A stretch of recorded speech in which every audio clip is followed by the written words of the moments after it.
Yeah, I thought I'd let the audience... Yeah, I know. Go ahead. Yeah, stop lighting matches. We're inside. Listen, I got to be honest with you. What a refreshed Mooch you guys are getting today, huh? We had last week off. It was an outstanding week off. News was a little slow. I was talking to the guys before the show. Last week was just not... There wasn't a lot going on, and I figured we got to take the mid-year break. We got to take that mid-year break. But guys, we have an outstanding show today. A lot of news to talk about. A lot of things got people opinionated. A lot of things going on Twitter in the gaming space. And I want to take this opportunity to thank everybody. Got a lot of great, like, hey, Mooch, enjoy that break. Enjoy that holiday. Take your time. Come back when you're ready. It was only 7 days, guys. It was only 7 days. That's all it was. That's all. But let me say this. Since those 7 days have passed, we've had some great, great people join the Mooch Maniac family. And I want to say thanks to all you guys that did that while we didn't even have a show. So let me just read down this list and say thank you. By the way, guys, if you do want to become a Mooch Maniac family member, right above that description is the join button.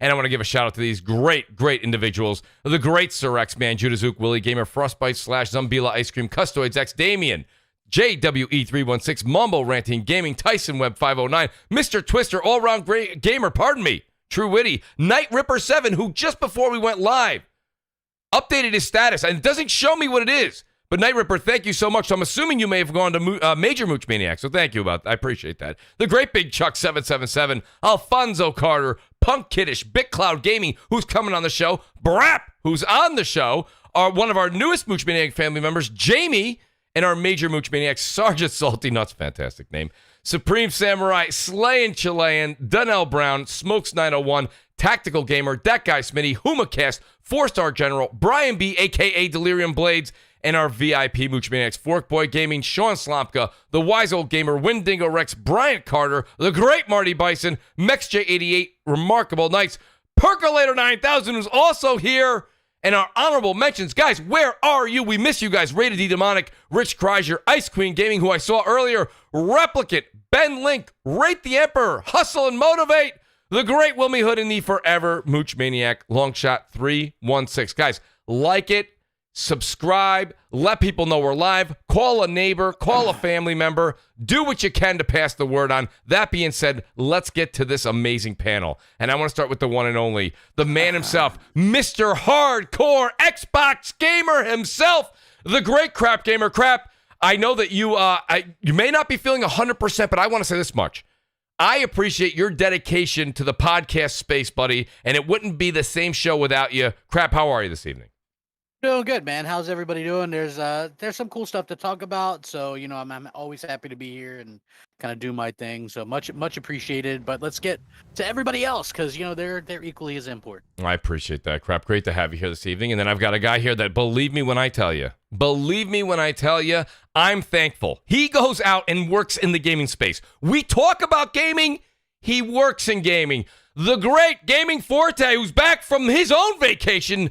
Forte, welcome back to the show, buddy. I hope you enjoyed your week of vacation as much as I did as well. Oh, man, as long as you have a 9 to 5, there is no vacation. That's a good point. That's a great point. Was good. No, it was good. Kid had their birthday this past week, and just hanging out with the family. That was actually a good thing. And then just going to work, dealing with customer issues and people asking me every 5 minutes, you know, where the PlayStation's at, where the Xbox is at, and I just keep telling them the same thing.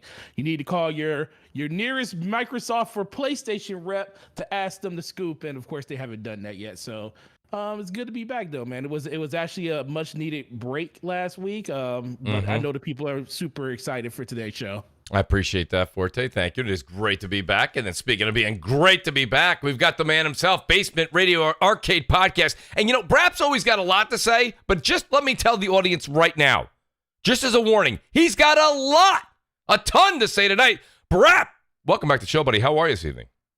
You know, Mooch, it's great to be back, man. It's been a week too long. Yes. And I don't know if I have a lot to say. My credentialing is in question. So, or my credentials, I should say. Your credentials are in question.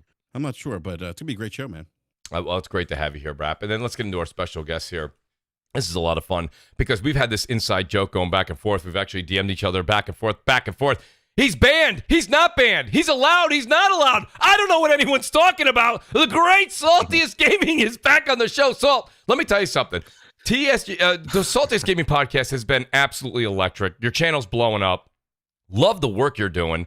And it's great to have you back on the show. So I don't know what anyone else is talking about, but you always have a key to the CrossFire table, buddy. Welcome back to the show. How are you this evening? Hey, it's good to be back from the Shadow Realm. Yes.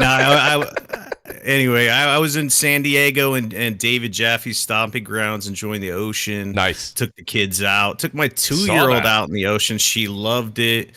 Got some time to decompress, and then I came back to hell. You know, that's Phoenix. I was like, my skin was melting off, but it's good to be back on CrossFire, man.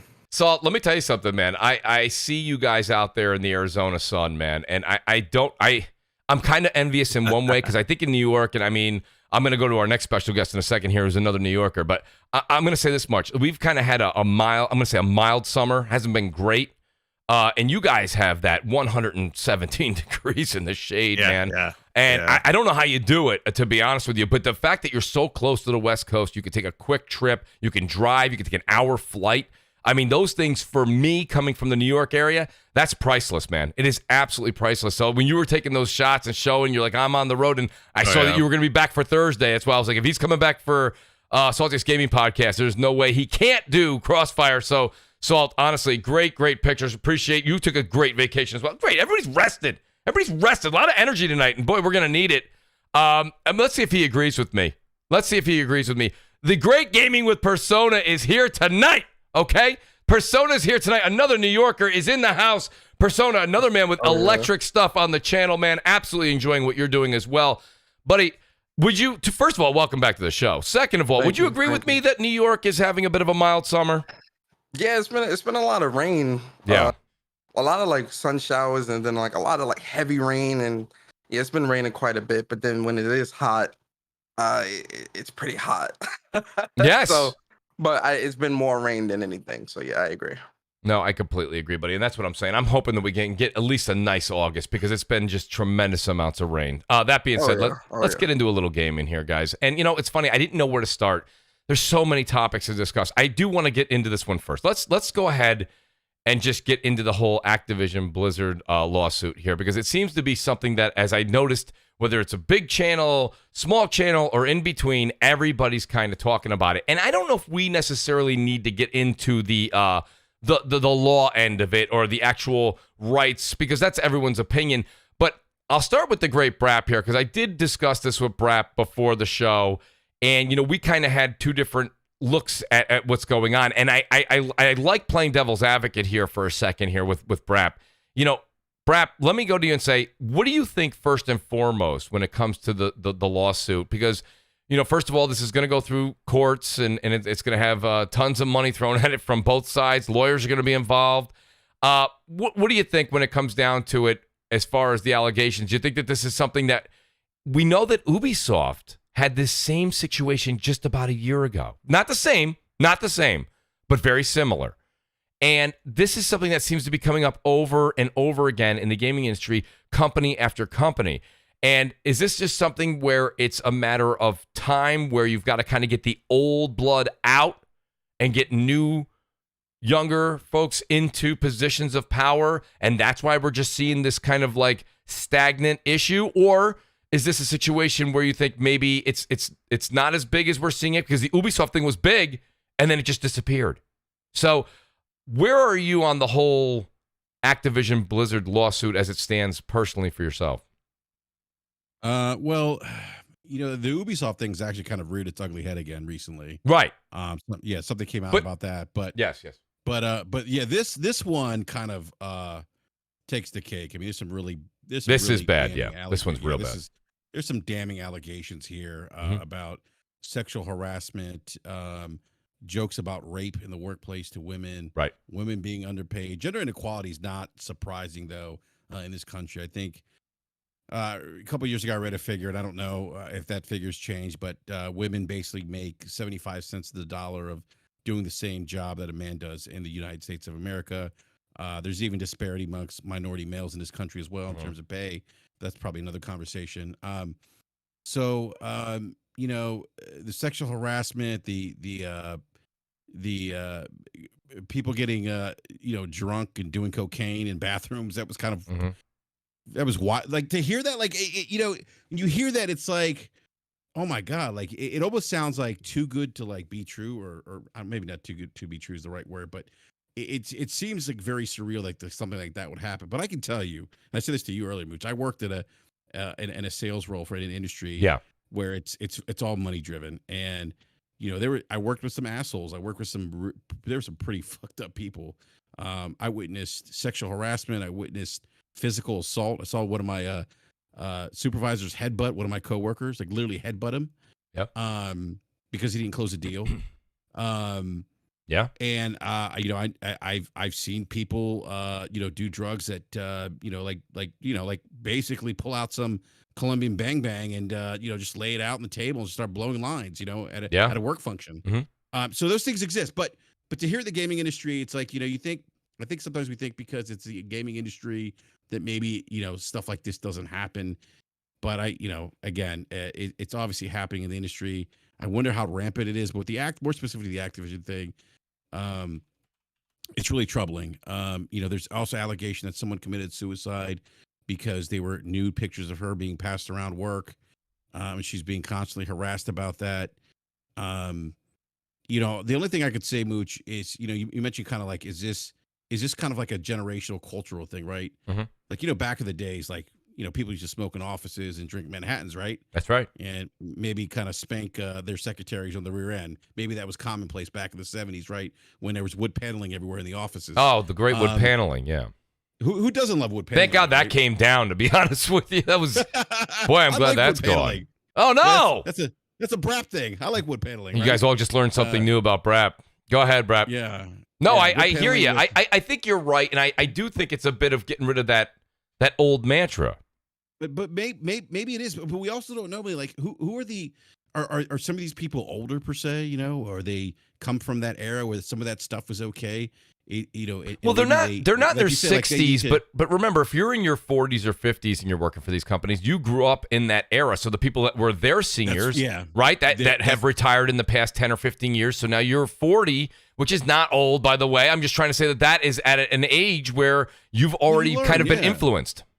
Yeah, no, absolutely. And that could be a situation where there needs to be maybe the new blood, if you will, that is promoted to leadership position. But really, what's happening here, I think what we're seeing is obviously, I think where there's smoke, there's fire. I do think these things are happening at Activision. There's some former female Activision employees that came out on Twitter and like, yeah, this shit actually really has happened at Activision. And if that's the case, I think that heads need to roll. I mean, outside of a lawsuit, which Activision could potentially pay millions. There needs to be a change because I think there'll be a payout and there will be a change, BRAP. I want to kind of want to get a couple of guys' opinions on this because we do have so much to talk about. Salt, let me go to you because I know, Salt, you're never shy on an opinion. That's what I love about you. And the thing about it is I want to expand the question. I don't want to ask the same question to you. You can definitely answer that same question, but I want to also, because the other thing that I was discussing with BRAP this morning, but I'm really interested to get a third-party opinion, is people are saying, I'm going to boycott. And this is an interesting conversation as well, because I don't think it's as easy as I'm not going to buy a $70 game. That'll teach them. Because the one thing, like I said, I like to play devil's advocate here, and me and BRAP are going back and forth, is that, you can go ahead and say, I'll boycott, right? I'll boycott. BRAP says he was going to, and BRAP, I don't mean to speak for you, but BRAP was saying he may be boycotting the future Call of Duty. What I'm saying is this. I said, I'm not buying the future Call of Duty. Like, right, you're not. You're not. Yeah, I said to him, and I want to hear Salt's take, I said, I'm still going to buy it because I said, what about the hundreds, if not thousands of people that have worked on this game? And if you don't buy it, what does that say to the people that are the innocent? Like me and you, we're just going to work. We're following the rules. But if the game doesn't do well, there'll be layoffs. There'll be other sorts of punishments handed down that have nothing to do with this issue in particular. I guess I'm asking, Salt, where are you on the entire thing? And maybe you could end the comment with where your stance is on the boycott. All right, so it's kind of a deep convo for sure. We talked about it last night on our podcast. And honestly, I get where you're coming from. That's a great point that hasn't been brought up before because it's multifaceted. It's not like black and white, right? Like that most people seem to put it out there like that. We got to kind of read in between some of the stuff that social media and culture likes to do. Like boycott is used a lot of the time when it's not supposed to, and a lot of times boycotts don't even work. And it's like with movies, I'm going to boycott this because I don't like the main character in this movie, so we're going to boycott it. What happens? They end up making the money. But as far as this goes, what I've read into it, and the fact that it's like a 2-year investigation by California itself, it's not like hearsay. You know what I'm saying? It's like, hey, you know, we have some reports of people on Twitter saying, oh, I did this and that. It was like one person or two people. This is a 2-year investigation. That's right. You know, and the things that you read in here, which, you know, you talked about it and stuff, is just, it's unacceptable. It doesn't matter if it's Activision or Chevy or any kind of a big company. It's just, you read this and you're like, okay, well, I think it's a leadership problem because it's like from the top down. It's like the frat boy culture or whatever. Absolutely. If the leaders were taking, you know, responsibility and actually fostering an environment that would allow everybody to work and not have these things, it's people aren't taking responsibility.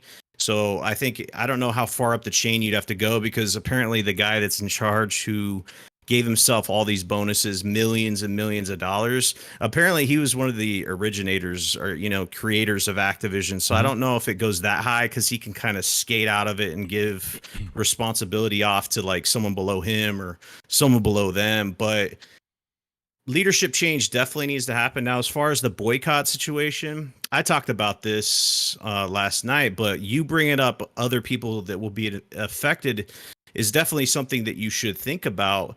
But honestly, I think Activision has had a lot, like a stank about them for different reasons. And there's been tons of people that have been leaving them, and projects that have been canceled, and just, they have this like aura about them of stank, is all I can say about it. And then this just kind of puts the nail in the coffin. You know what I'm saying? It's the complete Activision is trash on multiple levels, but this is a human being type situation. So will it affect their bottom line if you don't buy COD, the next one? Right. I don't know. But the fact that I do know that gamers do have a voice, because when certain things they don't like, Xbox Live Gold gets doubled. What happens? Gamers say, no, we're not going to accept that. What happens? Immediate, they revert it back. EA stock prices plummeted when they tried to do the Battlefront 2 stuff, and the gamers said no.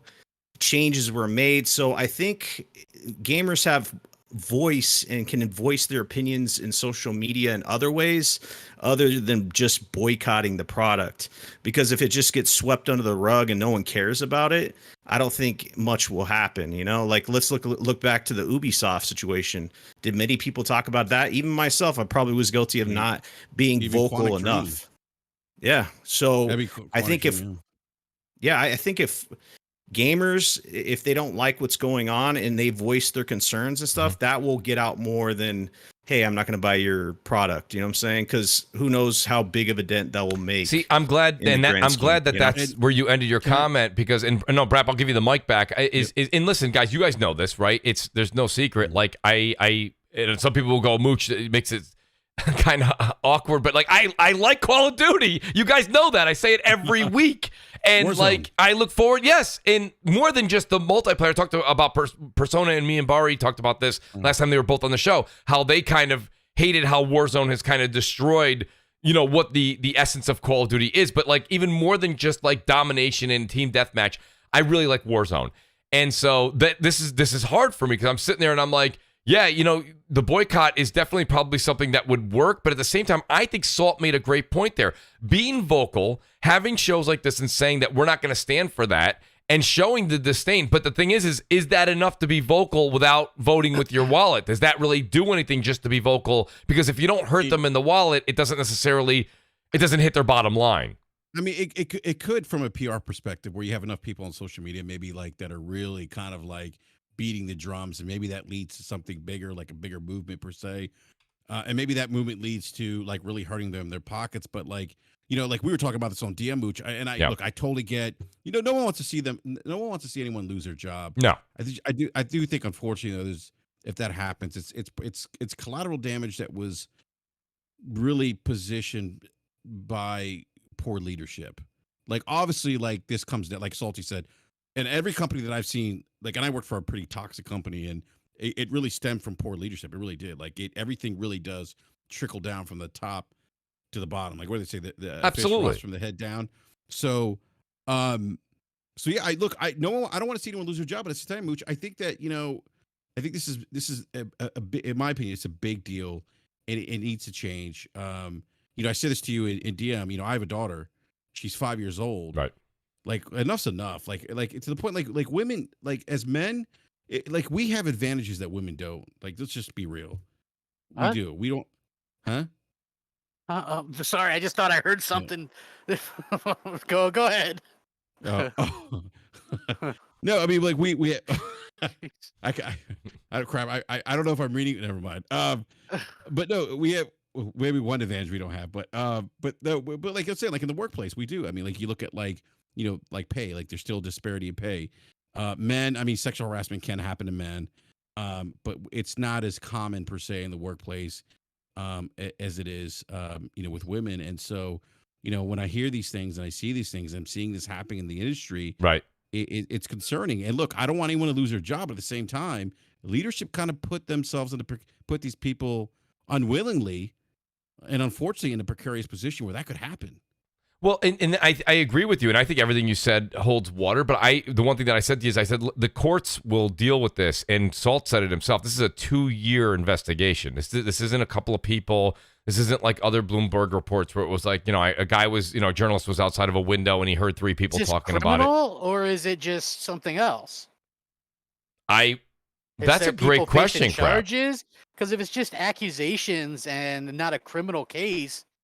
You know what I mean? Like, is there something legit that can happen to the people if they're found guilty? I mean, are the victims, or is it just a money situation? Well, from everything that we've seen so far, it's not really centered around an individual or individuals in general. It's just basically what the company has allowed to kind of fester over the course of the last decade or so of people working there and stuff. So of course, if it does come down to it, the people at the top, it's going to basically hurt them the most. But as of right now, it's basically them just going against the fundamental things that the company stands for and say that those are things that they kind of been fostering over the last decade. But would you guys agree that if this case, whatever this case in this lawsuit does presumably end with, if it is a guilty plea or guilty found to be guilty, there could be civil cases that come from it? Crap, that's what I would think. If once you have something where Well, I mean that's there's actually fines, I think, and again, I would encourage everyone to go check out Hogue Law, who gave a really big deep dive into the legal aspects of this. But I think there's some money involved here. Like Activision would have to pay fines. They would actually have to pay back pay, I think, or something to that effect, for people that were either let go of the company without like cause per se, and probable cause, and then people who were underpaid for doing the same job as their male counterparts. Yeah, because it was filed by California Department of Fair Employment and Housing, so it's a lawsuit based off of fair employment. So there'll be other lawsuits after this. This is actually to the company first, and then whatever happens from that, then you probably have it stems from there. Stuff. Absolutely, and California is super aggressive with this stuff. By the way, apparently that's at least that's what Hogue was saying. Like California is like very aggressive when it comes to this kind of stuff. So it's not like he was saying, he's not surprised to see these allegations brought to light the way they have, and the investigation taking 2 years. But I think this thing is going to get uglier. I think, and I was reading Twitter last night of former Activision employees are like, yeah, like this shit really happened, and we complained to HR and nothing happened.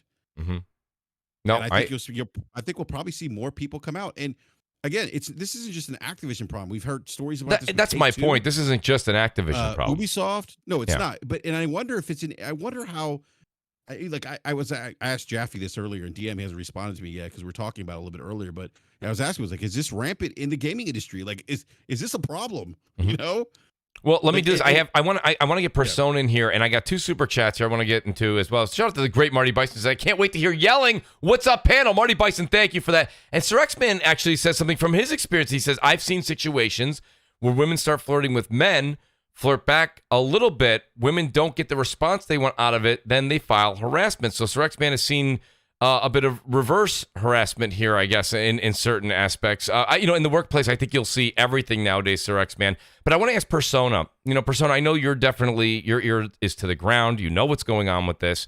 I want to know what your take is, and I'm going to add, again, a different curveball to your question than the other two.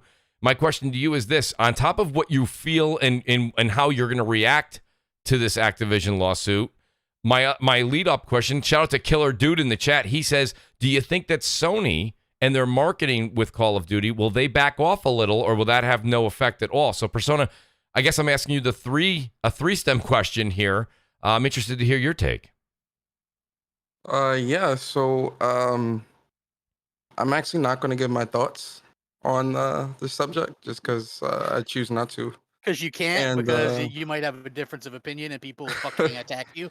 So you might as well just be honest. I just, it's, when these types of conversations come up, you say one wrong thing and then, next thing you know, you're living on the street. So, no, I understand. Yeah, I'm not gonna give my thoughts on that. But in terms of Sony, and them backing off,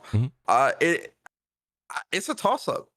I'm actually not sure if Sony, I business wise, most business, because you see some publications backing away from saying they won't do any type of news on Activision or any type of smaller news, but they may do the major COD news or whatever, right? But I honestly don't know. I would think Sony would, just because it's an interesting question, though, isn't it? I mean, because it's a very interesting question, because it's like business wise, I'm sure Sony is getting a lot of money for the deal that they do have with Call of Duty and Activision. Oh, absolutely. But perception wise, is it smart to stay tied to that, and will it affect the bottom line, which is what most of these companies really care about? With Sony, I can't say. I would say, if they were to come out and say, oh yeah, we're gonna distance ourselves, or we decided to pull away from the marketing deals that they have or whatever, I wouldn't be surprised if they did that. Yeah, no, I mean, and that's fair. I wouldn't be surprised either. And I think that Sony may wait to hear a little bit more about it, because this is a big money deal that they've got going on right there. I don't think anybody who's ever had a Call of Duty deal would disagree that this is major sums of cash. And I think if more stuff comes out, like if it gets really bad, yeah, I could see Sony being like, you know what, we're good for because they got to protect their brand too. And so from a PR perspective, I could see them saying, you know what, we're not gonna do this anymore. Yeah, no, I do, mean, and deals be damned. I mean, it's more important from a PR perspective for us to distance ourselves from a company that clearly can't get a hold of, sexual harassment and things of that nature. I think it's interesting just because when it comes down to like the boycott factor, again, you said it yourself, Salt said it, is that we've seen this in a number of different companies that are having this problem. If that's the case, I mean, we might not buy a game for a while. You know what I'm saying? Like it seems to be running rampant through the gaming industry in certain big studios. I mean, it's a big issue. So I don't know. I thought it was interesting. I saw that everybody and then some were kind of commenting on it. I usually, and Crap knows this, I don't usually bring these things up either. I respect what Persona's saying. I think that when it comes down to it, I was looking at it more from the boycott thing than the actual stance, because nobody's a lawyer on this show. Like we don't have the documents. We all have just the articles that have been written from the allegations. We don't know. But I thought it was interesting because I said, wow, I'm like, are people going to actually boycott Call of Duty? That was really what got me, because Call of Duty, everyone says every year I'm not buying Call of Duty, and then it sells like hotcakes. But Mooch, can you boycott something you don't play? Well, that's so I say, yeah, I don't know if that counts, right? If you never played Call of Duty and you're like, I'm boycotting it, I don't know if that counts. So it's interesting. I wanted to just kind of get into that whole thing, but we'll change course here slightly. I wanted to get these fine gentlemen's opinions on it. I think everybody knows exactly. So it is what it is. But I want to say that I think that when it comes down to it, I want to get into the EA Play stuff, because I thought EA Play coming out at this time was perfect. I really did. I thought it was a dry time for gaming news. I thought it was the right time to have something game related. And EA, which BRAP has mentioned, Salk just mentioned, EA, they've had a bad rap for a multitude of issues, mainly gaming and just the way they've treated customers. But I got to say, what a positive response. What a positive response from EA Play and the impressions I've seen so far. I'll start with Forte on this one. Forte, I know you had your ear to the ground on this one. What did you think when it came down to it, when it came to EA Play? Were you impressed? I know that Battlefield 2042 and, of course, the infamous return of a classic got everybody amped up. What did you think when you saw this, and this is finally some positive news for EA? Yeah, when I saw it, that's the first thing I tweeted yesterday. I was like, man, they actually had a good show. When EA puts on the show, you kind of wonder, like, man, I already know. Should I even watch this thing? It's going to probably be terrible. But, you're a gamer, so you're just going to check out every little thing that you can. And, I'm kind of glad that they did like a lot of the Madden stuff kind of separately, because they, outside of FIFA was like the only sports thing they really kind of showed there. They did show off Grid Legends, which I think looks really cool. I wasn't really expecting that from them. And, they're trying to go in that whole story-based narrative they did with the Madden franchise and everything in that. So I think that's actually pretty cool too. And then the game looked phenomenal. I mean, granted, we don't know anything until we get a chance to see it for ourselves, but it looks very promising. But let's be for real, man. All I wanted to see was more Battlefield, and all I wanted to see if this Dead Space stuff was true, which I kind of knew a week ago that it kind of was, but I was like, until I see it, I'm not even going to talk about it. And I think Battlefield just if you weren't interested, you are now, because they are. I think the biggest thing around that game, because I think that pretty much took the cake for everybody, was why are we paying $60 or $70 for a game that is multiplayer focused only? Now, I don't have a problem with it, because I already paid $110 or whatever the highest price is for the higher end version, because I'm just a fan of the franchise and I'm going to play it no matter what. I didn't care what they showed. Once they said they went modern combat, that's all I kind of needed to know. But seeing everything else that the game has included, some people probably going to still say it's not enough, but the whole Battlefield portals and being able to basically do anything and everything you want, I could just see that turning into a juggernaut when it comes to anything you want to do.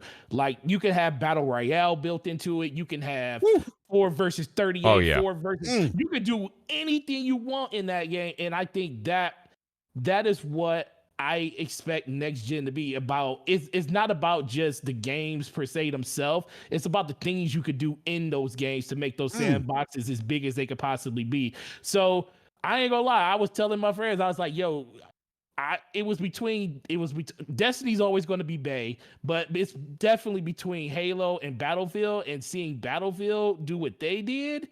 I think that kind of has a reason why you haven't seen anything on a release date for Halo, because I think they knew what was going on with that game. And I'm trying to figure out what's going to happen in regards to how it's going to kind of stack up to that. Now, Battlefield is a full price game that you got to pay for. Halo's going to be a game that, is free to play when it comes to the multiplayer. So there's going to be people that's going to be fans of both. But as of right now, I can see myself just living inside of Battlefield when it comes to that gameplay.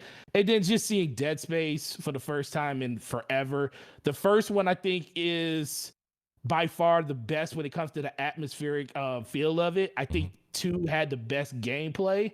But I think they're going to do something like they did with Mass Effect, where they give the best. They're going to take that gameplay and kind of refine that first one a lot. And I think that's going to make that game truly shine, because a lot of people kind of missed on that. That was a game that people didn't really get a chance to try, because they, that was during the times of Resident Evil kind of being in its up and down phase. We had, Resident Evil 4, which love or to hate, some people hated it. And then you have 5 and 6, people definitely were split on those. So that game was something that a lot of people either just kind of missed on, right, and they just didn't get a chance to try it. And I played all of them, and let me tell you, the first one, going around corners, just experiencing the layout of the game was phenomenal, and seeing that game is actually a thing, it warmed my heart. My only question about that is, when is it coming? because who knows at this point. If it's next year, which I hope, that's a good thing. They didn't show it too early, but then again, they might have showed it just because they don't have anything else to show of note as of right now. And and then outside of no Dragon Age stuff, that kind of sucked, but that was to be known. And yeah, that was. I'm still upset that they didn't show no Star Wars stuff, but they did kind of say a little thing on Twitter about that stuff's coming next year. But I mean, Battlefield kind of just saved it for me. But other than that was pretty much the show for me. I love the show. The show was great, but let's be for real, Battlefield kind of carried everything. So Battlefield. Go ahead, pardon me. I see Xbox. I almost said Xbox. It says Xbox rules like you're thinking. Go ahead, Brad. I'm sorry. Okay, yeah. Sorry. The one thing that I'll say about Battlefield is Eureka Harbor gets a remake, the map, and I am so hyped about that. So hyped. Dude, the fact that you're technically getting 1942 remastered inside of this game. That's because right. They're building all of those games, Battlefield 3, 1942, all of that stuff is being remastered into the game. Weapons, armor, jets, planes. So all the stuff that you thought you were just getting a modern game, now you're getting something that kind of blows my mind. And it's kind of crazy that EA kept this under wraps as long as they did. And this is what I always loved about gaming. Like, I missed the times of being surprised about something because I knew nothing about this. I was about to say that too, 14. Like, I was really surprised. There was a lot of criticism about the game being, what was it? I can't even talk. Multiplayer only, whatever, $70, and I guess, I always say, like, look, if a multiplayer game is $70, if you're questioning that, it's probably not a game for you anyway. Right. A $70 game. It's about the energy, though. It's about the energy, man. Let's be real here. Let's be real here, Brad. Right? $70 games. People was telling you when COD did it, they were saying, "Oh well, Fortnite is free and it does more than COD. This shouldn't be 70. It should be free. It should be that." It's Battlefield. Everyone loves Battlefield. Suddenly it's, oh, well, this is worth it. This is great. What is it? But this is great for gamers. There it is. That's what they love to say. That's all I'm saying. That's all I'm saying. I'll keep quiet. That's funny. No, but it's funny. Like, even with Fortnite, it's not. Yes, it is free. The entry's free, but we know what comes with that, right? So technically, you're still putting money into it. So but I will say this. Even with the $70 argument, that people had about multiplayer only. If you're questioning that, it's probably not for you. Most people, if somebody pays $70 for a multiplayer game, they're probably getting beyond 20, 25 plus hours of time in that game. I mean, that's just that's the reality of that. That's where they see value in it. But what Forte said earlier about the surprise, like, Forte, I'm with you, man. Like, I was not expecting the Battlefield portal, and again, Eureka Harbor is my favorite Battlefield map ever, and to see that alone, Forte, got me hyped, and I thought, I can't wait to play with my best friend, Gimme Forte. Oh Lord. Well, let me ask you guys a question though. I have I'm kind of getting talked into the Battlefield 2042 hype train, but it ain't no trying to talk you in. Nah, Mooch, listen, you were gonna be on there with I'm gonna play the game because I have not played Battlefield in a very long time. But here's the thing: I need you to boycott Call of Duty going forward. Well, there you go. Thank you, Forte. I don't want to see no more Call of Duty gameplay on this channel. Well, don't go by the edit that I still have old footage that I play at the end of this one. So I'm sorry about that. But nonetheless, I do want to say this much though. I'm a little concerned about the modes. Like, do you think that this is a situation where everyone's excited about Battlefield and then you're like, oh, you know what? After a month, I'm kind of tired of playing domination again. But yeah, the building falls down behind me. I can get swept up in a tornado. How's that different from Warzone? Well, Warzone's not domination. Yeah, but you play the same thing. You play the same map. Oh no! I mean, would you guys agree with that? One game mode. It's legit one game mode. But go ahead, Salty. So when it comes to Battlefield, like, I was a big Battlefield guy, and I'm also a COD guy. It just comes down to, like, FPS. I like them. Right. What's weird is Visceral Games was involved in arguably my downfall with the franchise, which was Battlefield Hardline in 2015, because I loved Battlefield up to that point, and it's lost its way. And arguably that's why they got canned as a developer for EA, which is involved in the Dead Space stuff, but we'll talk about that in a little bit. But as far as this game goes, they just kind of lost their way, right? They did Hardline, then they did Battlefield, what was it, 1 with the World War I shit. Yep. And then it just, I couldn't explain why I didn't like that game, but it just kind of felt like it lost its identity. It did. And then they had the World War II game, not a lot of customization going on there. It was just a continuation of a bad trend of not listening to their fan base. And then what did they do? They went back to the drawing board and they finally listened to their fan base. And and when I hear people saying that $70 for a multiplayer game, it's like, honestly, guys, the value is in the eyes of the beholder. Yes. You could go out and buy Salty. Yeah, you could Subjective. buy some sneakers, right? That cost $400, some Yeezys or whatever, or some Jordans, and I could tell you that those are just, you know, scraps and plastic and stuff like that, and I wouldn't see value in that, but you could see value in that. It's with anything. So if you're going to get value out of a product, you have to determine that. And with Battlefield, I think where they did the right thing is they know that they struggled with single player.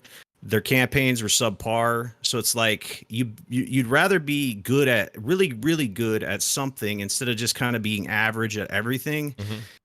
So they knew that multiplayer was their forte.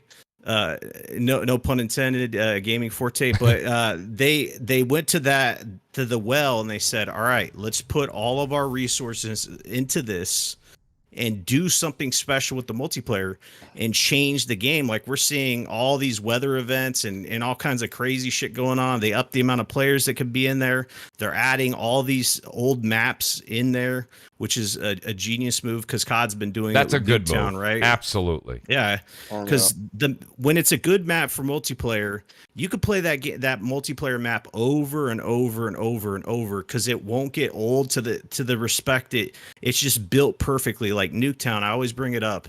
It's in COD Mobile, it's in Black Ops 1, 2, 3, 4. It's just in all of them. But you play that mode and they change the way it looks a little bit.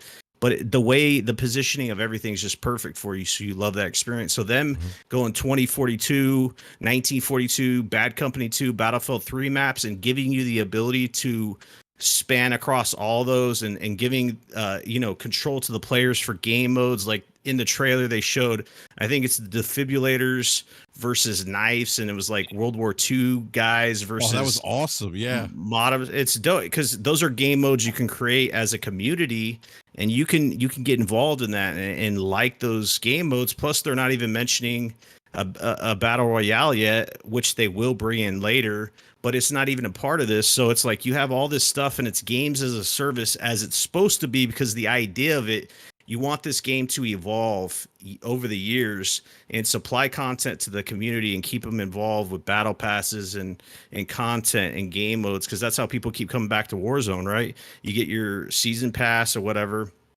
and you work through it. You get your cosmetics. They add different parts of the map, and that's what's exciting to you, right? You want to try out the new guns. You want to look at the new map. You want to do this and that, the new game modes. So this is exactly what they're doing with this game, and that's why EA. I feel like they hit it out the park with this game. Honestly, so Salt, we gotta play it still, but I think the game's gonna play great. I guess my concern is that I'll just say game fatigue. Like you think there's enough content day one that justifies not only, and I'm not even getting into Persona's point about the $70 price tag. I'm talking about just the fact that like these are modes that we've all become very accustomed to with Battlefield. Now, there's the whole portal where you're going to be able to bring things back from, back in the day and create your own maps. But that's like the Halo Forge, right? And myself personally, as much as I liked Halo back in the day, as far as multiplayer, I've been playing more of the campaign as of in recent years. But the Forge never really excited me. I'm not going to go in and build a multiplayer space. First of all, I could sit here and go, that's not my job. I don't do that. That's the devs. But that's not even the point. That's not my creative talent. You know what I mean? Like, you wouldn't want to play a level I created. It'd be the most mundane, boring level you've ever played in a multiplayer map experience. I would love to play a Mooch match. I think part of it is that when it comes to especially first-person shooter multiplayer experiences, you know, in the beginning, everyone is going to be like, "Oh yeah, I gotta play this. Let's play this. Let's play this." Right. And then, you know, a month or two later, 3 months later, it's the washout where it becomes its core community of people. Yep. Right. So you know, it's always going to be jumping the first month, right? Everyone, you're going to see clips, you're going to see this and that. You know, it was the same thing with Call of Duty, right? Like, you know, with COD, you know, I would get it. I had my COD time, so I would play COD when it first came out, like super hardcore for like 2 weeks, and then, or like 2 or 3 weeks, and then when the Christmas noobs came around, you're back on there for another 2 weeks, right? Or like, you know, when you finish platinum in a game or beat a game, because I don't know if this happens with anybody else, but with me, whenever I platinum a game or especially a really good game, you know, I kind of get like not fatigued, but I get like confused is the wrong word, but I kind of like don't know what to play. I don't know what to play next. Yeah. Because like I was so I know. invested in that game, and I'm like, damn man, I don't know what to play next. So I kind of be like, I want to play this, I want to play that. And COD is always that game that kind of just it's my burnout game or the game that I'll play until I figure out something else that I want to play next. Yes. I think you know with Battlefield, it looks very interesting. Like I keep funning around because I'm not really a Battlefield player. I'm gonna be honest with you guys. I always been a COD player. You know, I think Battlefield is ass. You know, the last one I really enjoyed was Battlefield. You on that Twitch stuff, huh? You gotta have that Twitch gameplay. Yo, listen, yeah. That's what Call of Duty gives you. I'll say this: I'm more excited to play Halo Infinite than Battlefield. I'll say that. Woo! That's Wow. There's a distinct difference between the player base. I will say very that. distinct. Well, Yeah, very I'm distinct, actually right? going to But go I ahead would- and second. I'm going to second that. If you said to me which one I'm much more looking forward to playing Halo Infinite than Battlefield So- personally. Yeah, but that's the thing, though. I still want to pick it up, though. Yeah, me because too. No, agreed. It looks so grand, It but I does know look that every time I buy a magnificent, yeah. Battlefield, It's huge. I've bought all of them. I played them for a little bit, but then you know it's like it's tanks, it's this and that. People 3 million miles away sniping, no one's moving. I'm like, yo, I can't do this. I need structure. See, listen, do you guys hear Persona? Do you guys know that this is what I've been saying? You're running, you feel like you got a groove, and then all of a sudden the tank lands on your head. You're like, what happened? So I need much structure. And spawn in way back. Spawn in way back there, and then run all the way up there. That's Run up right. and die, and then have to spawn all the way back there Man, again. what And run all the way. Battlefield? I can't, man. Man, y'all playing Battlefield Let- with bef- scrubs. That's Before what's I tell going you, on listen, here. I'm most likely gonna grab the game though. That's the thing. I most likely will buy this and give it a chance because everything I keep seeing, I keep telling myself it's Battlefield, that I know it's gonna be the same thing. It's gonna be I'm gonna play it and then I'm gonna drop it. But then everything I see, I'm like, it looks pretty interesting. This looks cool. That whole Portal stuff, that looked pretty cool. I'm like, damn, Yeah. I can get down with this. I think it comes down to the gameplay loop because you can ask people. I really have to know because I started playing Warzone when it dropped, but eventually the loop just got mundane to me. So what I'd ask you guys is like, why do you still play Warzone? Like, what brings it back to you? Is it the battle pass for you, that the season stuff that you get all the level ups and the characters, or is it just that battle royale excitement thing? Because some people are still playing that every day. You know For me, it's the battle royale excitement. Playing with Mooch and Blades. Dude, I think battle royale, anything battle royale is dog shit to me. I'm more of a 6v6, 8v8. So Mooch, yeah, because like No, my ahead, friend yeah. Shameless, he plays that shit every Yep. every day with Punk, and I'm like, I just personally, I can't do that because it just got boring to me. But I want to know from you, Yes. what brings you back It's- to that specifically? It's, You know what I'm saying? it's legitimately, it's a couple of things, and I can definitely get into this. So for me, first of all, it's the teamwork, right? If you're going to win, you know this because Salt, I know you've played enough of this to completely understand what I'm about to say. If you want to get in there and just have a couple of beers and talk while you're doing it, that's fine. It's totally fun, right? It's gaming. We're having a good time. I get it. You can definitely do that with your friends and have a blast. You will not win. You will not win if you're just goofing off. So it's the teamwork, it's the dedication, and especially when a game is out as long as or a mode in that game has been out as long as it has. Like you just said, and I've played with the Punk, I've played with Shameless. Those guys, the minute that we start and we jump out of the helicopter, they're dialed in. So first of all, it's that teamwork, that camaraderie between you and your team. Number two, it's that thrill of the win because you don't get them no matter how much you try over and over and over again. You don't get them left and right, or at least I don't get them left and right. I get progressively far, top 10, But when you get that win, each win, and I mean this, and I think anyone that played the game will understand that, even if you only won once, every time you win, though, it feels like the first time. So if you've only got one time that it's the adrenaline rush. And then I guess you can go ahead and say that it's what do we always say every week on all of these shows? I can't wait to play a single player game that's an open world.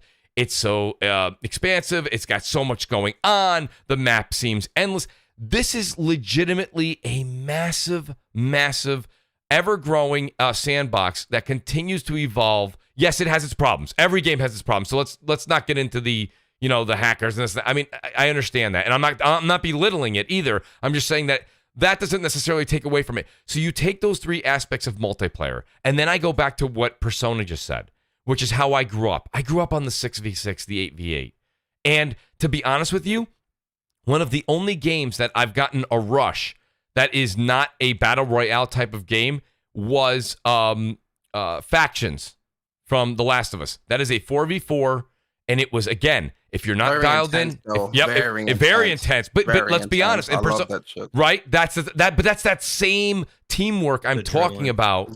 That you have to have in Call of Duty Warzone or any battle royale. Let me just straighten that out, okay? It's not about. So it sounds like it sounds like for me, from an outside perspective, is a structure versus non-structured. Adrenaline, high stakes environment versus helter-skelter, crazy shit happen. Because what draws a lot of people into Battlefield, which it lost in Battlefield 1 and the last one that came out, is just the chaos, pure insanity. Planes can come overhead and shoot you from the sky. You can get in a tank, blow a wall out of a building, shoot people, clear the building. It's these conquest maps that are huge. It's the insanity, unlocking attachments. That was a big part that was missing in these other games. So it's like the game. It's the gameplay loop. What's up? For me, and this has always been me. Like I'm a gun on gun type of guy. Even in Destiny, right? That's why I stopped playing Destiny for a while when the whole stasis stuff was running amok and comp and in trials and stuff. Because it's just like, yo, this is like straight new bull. Like it's garbage, right? But when it comes to even like Destiny, right? Like I know I have my super and all this stuff. Like me and my best friend, we play a lot of comp together, survival. I don't use my super. I try to challenge myself and like, yo, no, I'm not going to use the super. I only want to do kills and get gun on gun, or use my grenade or whatever, or use my melee. I try not to use my super. I'm always the last one on my team to use the super, and that's got to be in like a super duper dire, because I feel like stuff like that, it makes it too easy, right? Same thing with like Battlefield and COD can be too easy too, especially this new COD with the shotguns and all that. But you got like all these, you got these tanks and these helicopters and all that stuff. For me personally, and I'm only speaking to myself, I'm not speaking for anybody else. For me personally, that stuff just seems real trash to me. It seems real noobish. Like I just want to gun on gun. Let's run around and get the gun on gun. And that's why I love COD. And that's why I love like Uncharted and Last of Us and stuff like that. I disagree with the tanks and stuff being newish, because on Battlefield, it's not easy to fly a plane. It's not easy to fly a helicopter, and even in a tank. Like I remember, like I brought up earlier, Eureka Harbor. I used to roll with this guy Shiz. And we used to play Bad Company, right, all the time, and we used to hop in the tank. And let me tell you, you had to have skills to use the tank, because you had to be precise with the 50 cal. You had to be precise with the with the main artillery cannon. And I might be. Hold on, let me stop.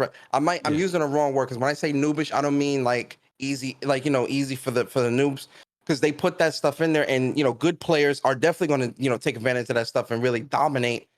And for me personally, I'm just I don't know. For me, it makes the game too easy. Personally, it's not any easier, because you had people. You remember, your tank doesn't take infinite amount of damage, right? Your tank will get damaged, you'll blow up. You had missiles that would lock on, and so basically, like we got a routine down where we were both. I forget the class, not technicians, but like we basically would repair stuff, right? So we'd be in the tank and we'd be in Eureka Harbor. And I'd be on the 50 cal. He'd be and people, we got so surgical with it. But we had squads coming after us, and people would and we'd be like, all right, repairs. We had a system down. Like I'd have to get out repair, or he would get out repair. We have to back the tank up. We'd have to get, we'd have to duck the cover. I mean, there was a lot that went into that. Even and bullet drop, like the bullet drop for the tanks. So you couldn't be like, you couldn't just like aim your cannon at someone and be like, all right, I'm going to hit him from like, far away. There was bullet drop you had to account for. So there was a lot of thought process. Yeah. It's very methodical. It really was. Yeah. And like, and even though we use a tank, I know a lot of people, I think it's easy for someone to say, you know what, me one-on-one with the gun is done. It's probably easier, but on a tank, tank's OP, but it isn't to an extent because there's other things that you have to account for in that game. And I think that one thing that they did really well with Battlefield early in the days, there was and no game's perfectly balanced, but even with the vehicles for the most part, they're probably as balanced as probably they could make them without being too crazy. Right. And again, I go back to the take of Battlefield. Like it was really a process. We had to learn the maps. We had to learn a system. We had to figure out how to communicate with each other. We had to repair the tanks. We had to figure out bullet drop. There was a lot, and we got good at it. Well, just like BRAP, you get good when you play. Well, go ahead. Well, Here's maybe, the thing, though. maybe my memory is hazy from when I played, but that's why part of the reason why I want to give the game, I most likely will buy the game and give it another shot, just to be like reconfirm. The problem I have maybe. with Battlefield is before you were talking about did you hear everything BRAP was just saying? It's 64 people. Now it's going to be 128 people. I thought there was just havoc and chaos before. Now it's going to be it's mini battles though, Mooch, you know what I'm saying? Per zone in a conquest map. Yes. It's like a team deathmatch meets a domination because like there's micro battles that are going on the map, and that's what makes it so good because you're in a squad, you can spawn on them and you can coordinate what you're gonna do. Hey, we're gonna go take B or C. We need this for control over these vehicles or whatever. And one of the things that separates what's cool, so seeing Siege of Shanghai, you can go up this elevator or you can climb up the stairs to this building that can get destroyed. You can shoot tank shells into the foundation, and eventually that building collapses and it changes the map. You go up there, you can kill people. You have helicopters on the side shooting you. You can have planes doing passes or whatever. You could parachute off a building and go to another point. Yes, it's just it's a unique experience. It's like because COD has its thing, and the Battlefield thing is like. It's just this huge battle, and then there's small battles going on. It's really war. Yeah, exactly. Like Salty, like you described, like Shanghai Tower. I would never forget being on that tower and it dropping, and like we all yell like, "Oh, everyone parachute, jump!" Right? But it was a game changer, but it really is. It is full scale war. It really is, and. I get it. There's people in there that will. Can I ask you guys a question? Let me ask a quick question because Salty asked this to me. I'm going to ask you guys. How many matches have you guys won in those all-out, at the time, 64-player, now it's going to be raised to 120-something? Oh, my God. Have you... a bunch. You did win? A lot, yeah. Okay. I won a lot. Yeah, I won a lot, too. Yeah.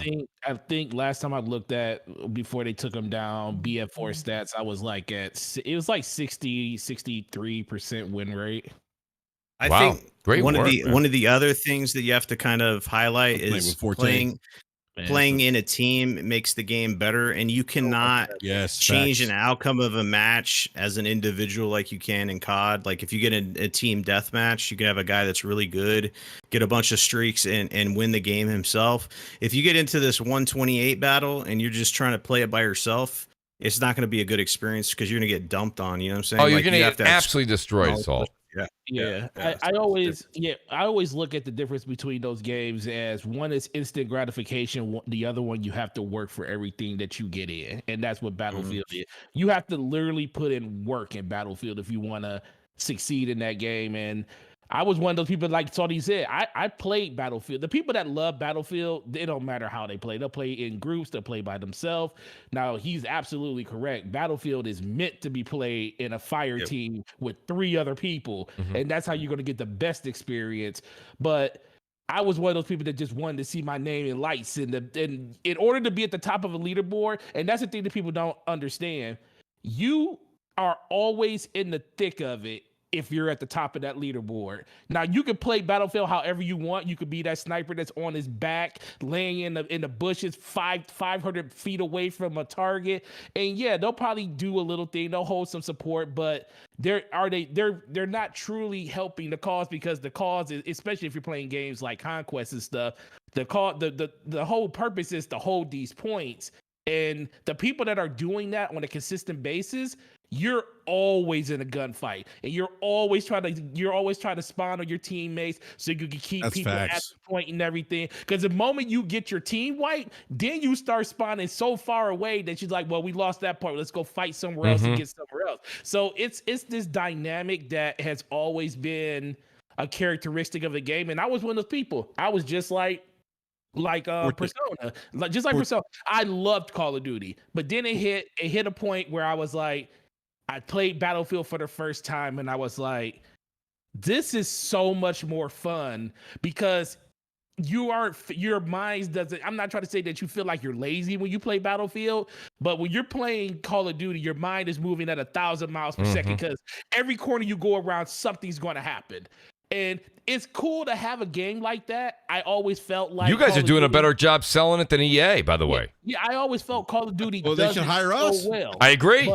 But Battlefield, that's a whole nother level when it comes to like just it's more team awareness than individual awareness.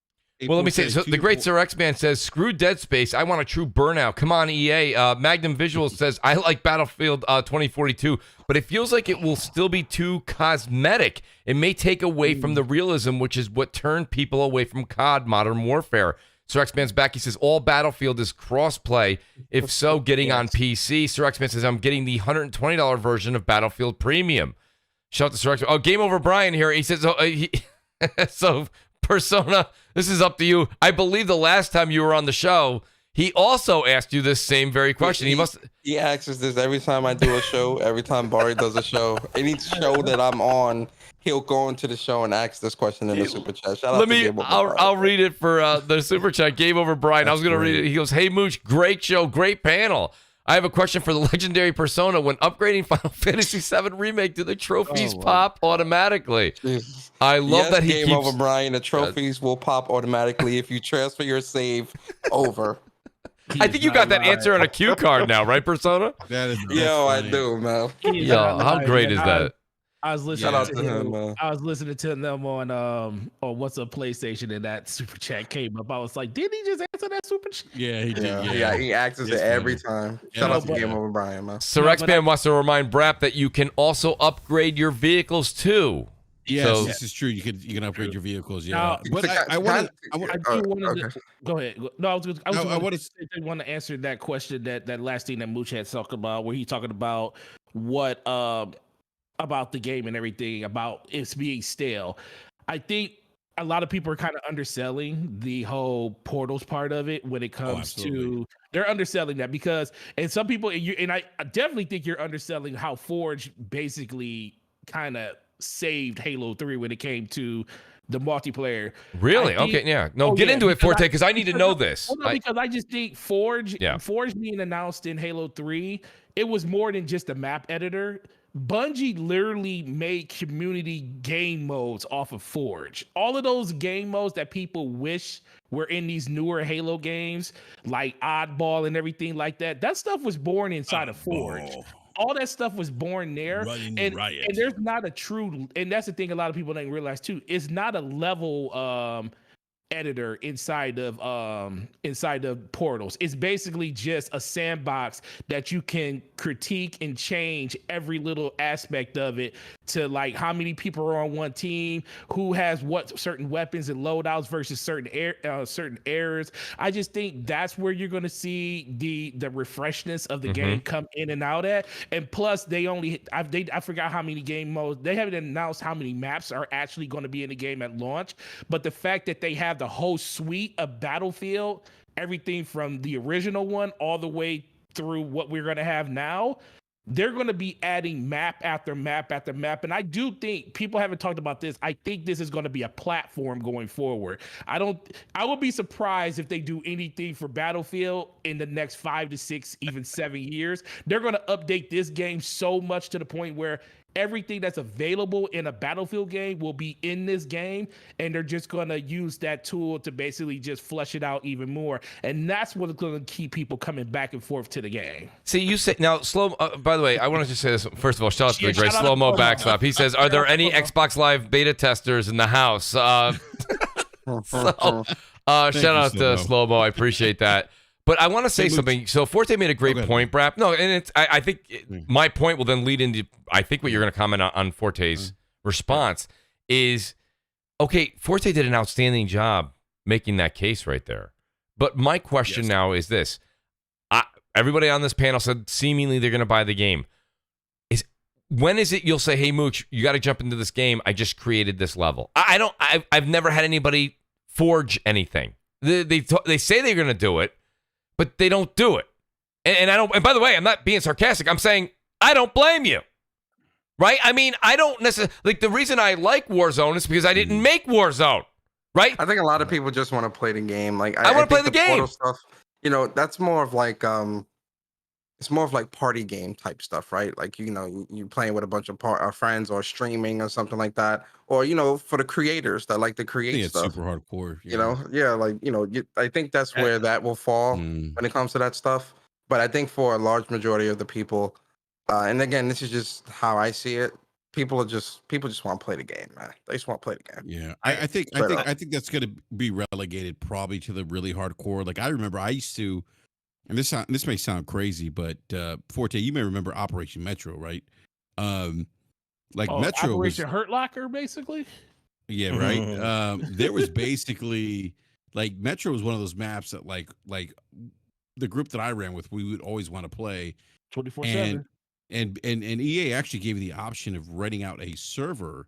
So I actually rented out a server and had Metro like on replay 24/7, and I had people literally in there all the time. So I think to an extent, and again, I was hardcore Battlefield at the time, but I'm sure probably not a lot of people were renting servers the way I was doing it to create these rooms. But people were doing it. So I think to an extent, probably maybe guys like Forte, maybe will probably create these like Forge type maps. But I gotta say, Mooch, I will say this. I think, and Forte, you might agree with this. I think this game's gonna put Battlefield back on the map. I do. I do think as well. I think it'll lift it up from where. Yeah. Yeah, I think so too. And I don't know if Salty feels the same way. Salty sounds like a big Battlefield fan. I think this game is going to literally that whole Portal thing. I thought was huge. Well, let me ask you guys this. Go ahead, Salt. No answer, please. I think it's not like Forge. I actually know that. It's because you're not going to manipulate the map. The maps are going to be what they are.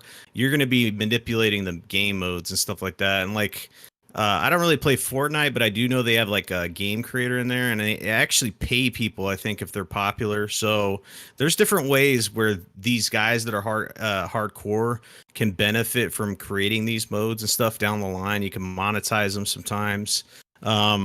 It's a way for the community to be involved. And like, yeah, just like you were saying, like with the Halo map builder stuff, I would never do that stuff. But like Overwatch now, I just got back into it, and to give you something to do during the queue times, they created these game modes, and there's like a 2D version of Overwatch you can play. It's silly, but it's fun to play, and that's something that one of them created. Or like All Hogs, where you try to pull someone into the hole. Everybody's Roadhog pulling people in there. It's just a way for the community to do stuff. So right, more than likely us. Load times is gone. Yeah, but it's like the queue times for like players joining up for skill level and stuff like that. So like it's not actual load times. It's like getting people into the match or whatever. But yeah, I don't know. I don't think I'll ever create a game mode, but I'm definitely gonna play them. Well, that's exactly, and I want to say shout out to Jeff Grubb. He said a good point there, and that's exactly what Salty said. That's what I said. He says, well, don't create. He goes, people didn't create in Warcraft 3, and yet 100 million people have played Dota. That's my whole thing. Listen, same thing with Halo, right? So Halo's had Forge. I've never forged anything in Halo. But if it's an outstanding map, like Salt's saying, which they do offer incentives on Fortnite, if you create a great map, if people make a great map and keep that game ever expanding, absolutely, that just adds to the enjoyment of the game. And Mooch, the other thing I'll go back to, like they are really trying to appeal to that hardcore Battlefield base that they may have lost, right? Because Yes. they lost me for a little bit. I think it sounds like they lost Salty for a little bit. Yep, And I don't know, lost maybe me. maybe they lost Forte. But again, I brought up Eureka Harbor. Like when I heard that one map alone, I'm like, I'm day one. Mhm. You know, and Well, let me ask you this. We have many other subjects. I do want to ask you guys. What did you think about the whole? Now I'm dropping the ball here. I apologize. Dead Space. Are you guys? Yes, huge. I'm a huge horror. You guys know I love horror games. I'm not gonna say I'm the biggest horror fan. I know. Shout out to the great Wilmy Hood. He's a huge horror fan. But like my point is like that really got me excited. Are you guys eagerly anticipating this game as well, or maybe that's just not your bag? I'm hyped. My whole thing, like I'm gonna get my thoughts out there quick. I never played Dead Space before, right? So I ended up buying it on Steam today. I saw that. So I'm gonna play it. Yeah, I'm gonna play that. But my whole thing with some of these like critically acclaimed games like this, because I remember with Fallout and with Mass Effect, and granted I might have played the worst games in that series, because in Mass Effect I started at Andromeda. People's like, oh, you gotta love Mass Effect, is great. So I bought Andromeda, it was ass. But saying, no, you gotta play 1 through 3. I was like, all right.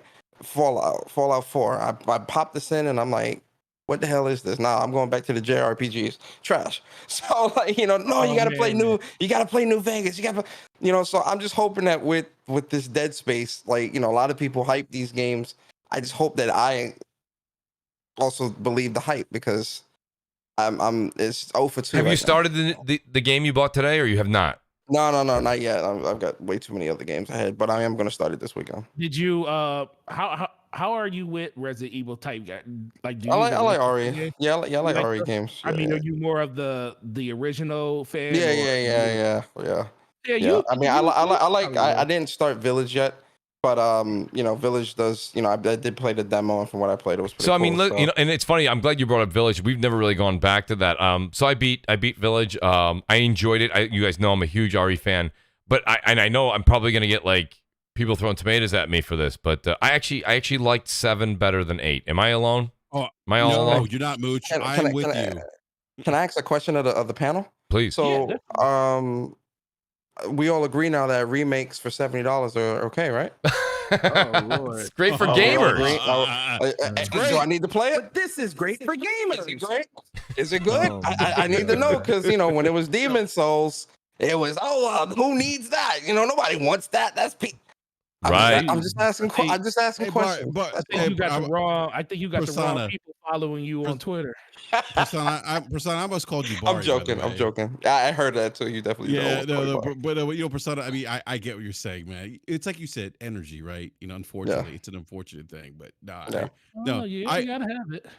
Well, yeah, you do, but not that kind of energy. You need energy. Well, never mind. I thought don't come with no more. I can't take any more today, bro.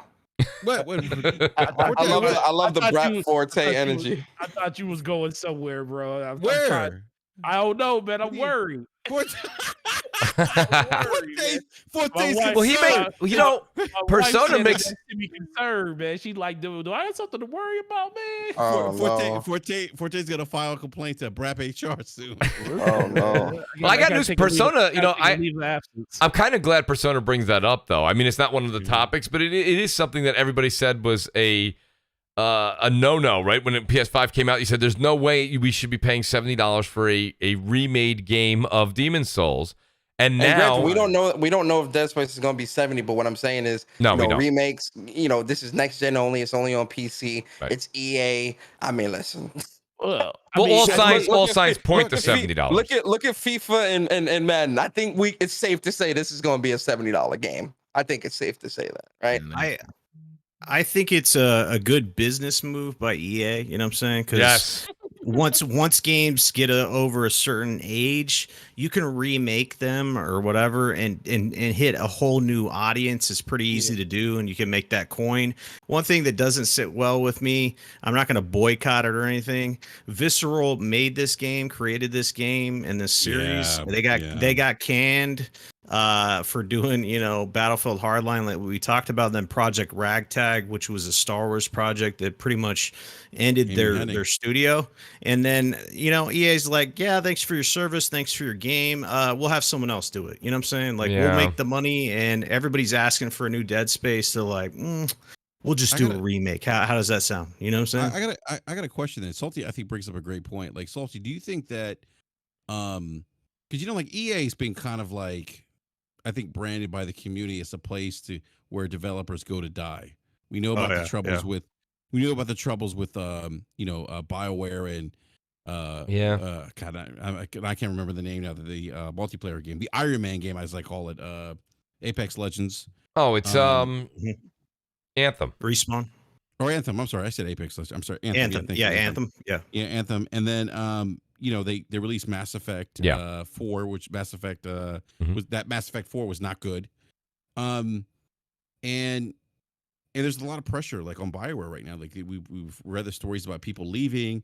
So do you think that this, like them kind of tapping into the well of like, old EA games that were popular, is them kind of trying to get the goodwill back from the gaming community? Because there is a lot of us, I think, that have been very outspoken to how EA's kind of handled gaming in a way, especially with in some of the studios, like with Visceral and even BioWare. Well, you're 100% right, but they also at the same time, I mean, they bought Respawn. We thought that was going to be a death sentence as well, and they actually, Respawn has thrived with EA. But Respawn's the outlier, though. They are the outlier. Yes. I think Vince has dirt on the executives there, by the way. That's because Vince is on the board, man. When you on the board, you can call shots. Hey, well, not only that, but because they're doing Skate 3, right? People have been asking for that for years. They're dipping into that well, doing, dude. Demon Souls. That's like Salty.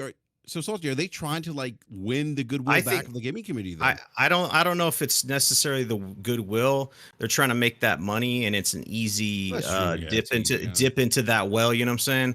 Like they need to make money, and they've had some flops.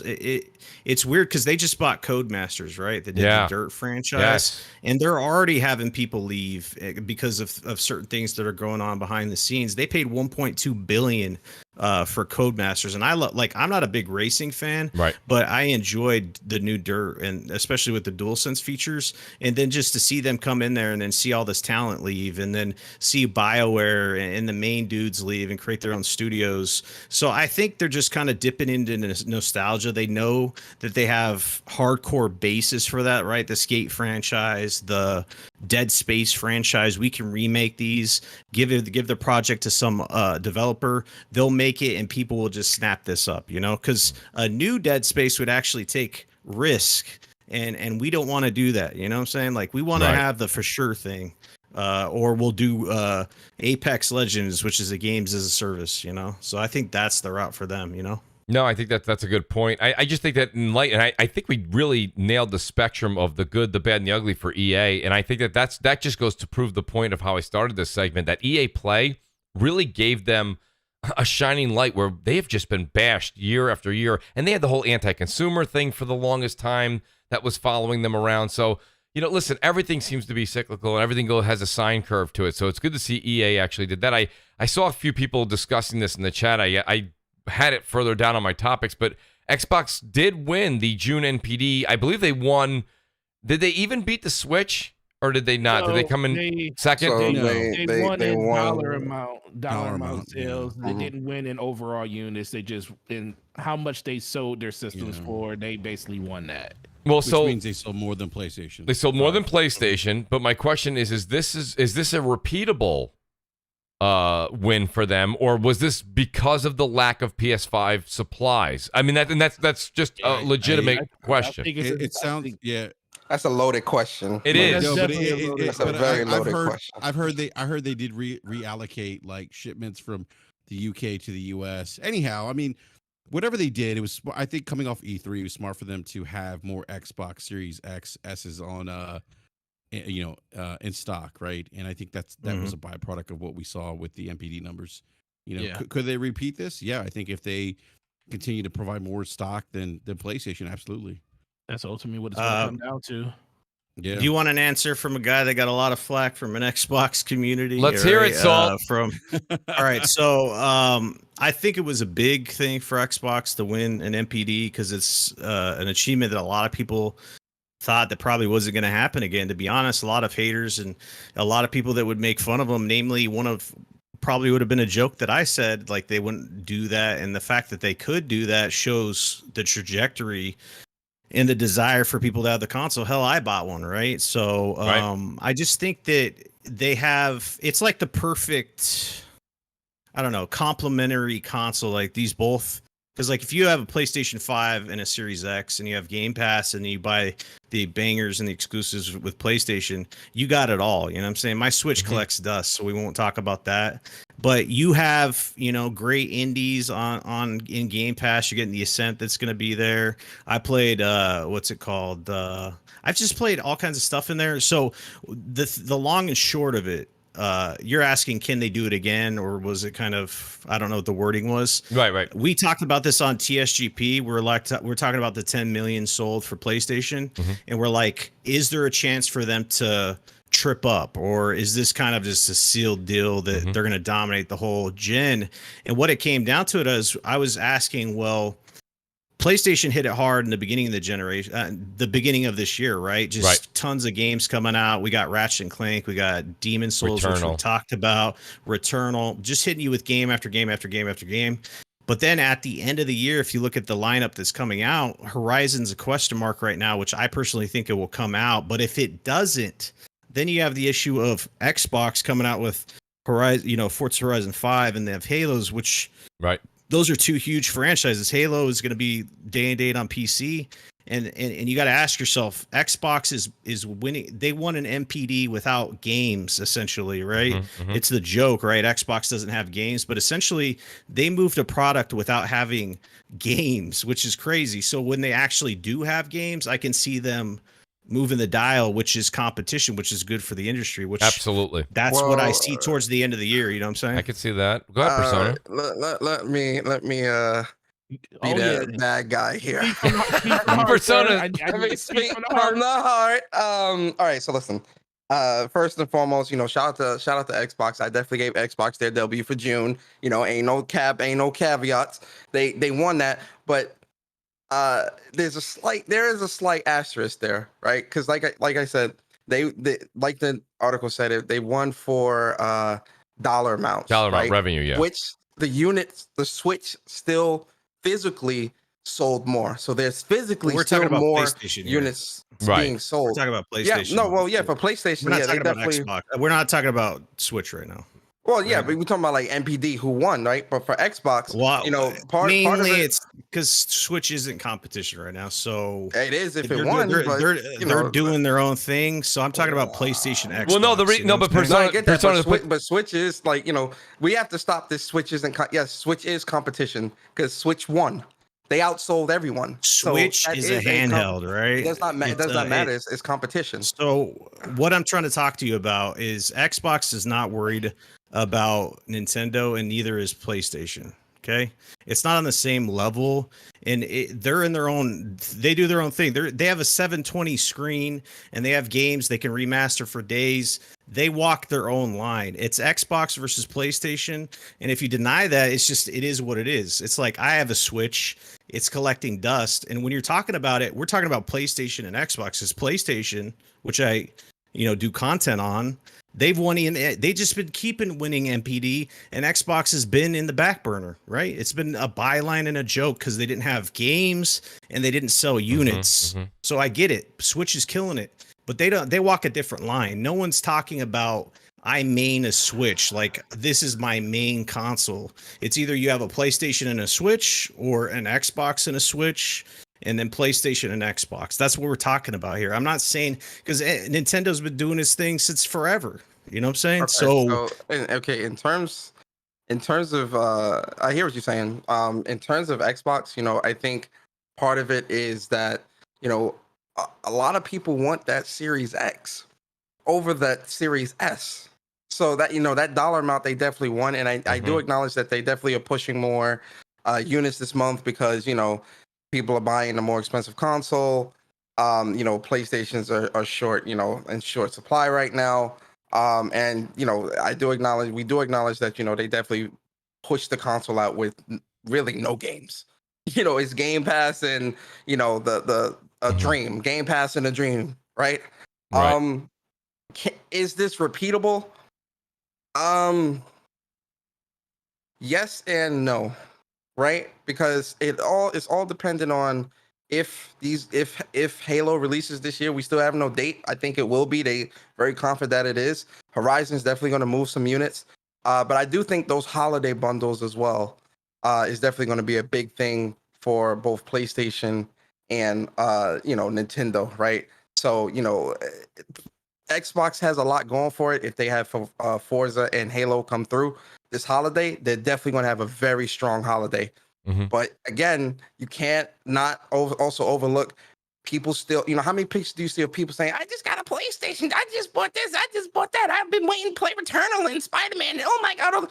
Spider-Man is still charting on PlayStation 5 because people want to play that on PlayStation 5, right? Demon Souls, Returnal, Ratchet and Clank. If Horizon would definitely put them up there, but we also can't acknowledge the other two as well for the holiday.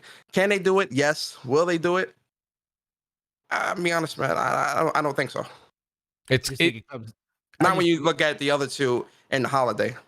Go ahead, Forte. I just ultimately believe it comes down to stock as usual. Who has what. PlayStation has done an amazing job over the course of the last few years of having an amazing stock for all of their systems. Like even working at the store, when they send bundles and they send restocks of those systems, you usually have anywhere to almost 2 to 3 times the amount of Xboxes that they will put out.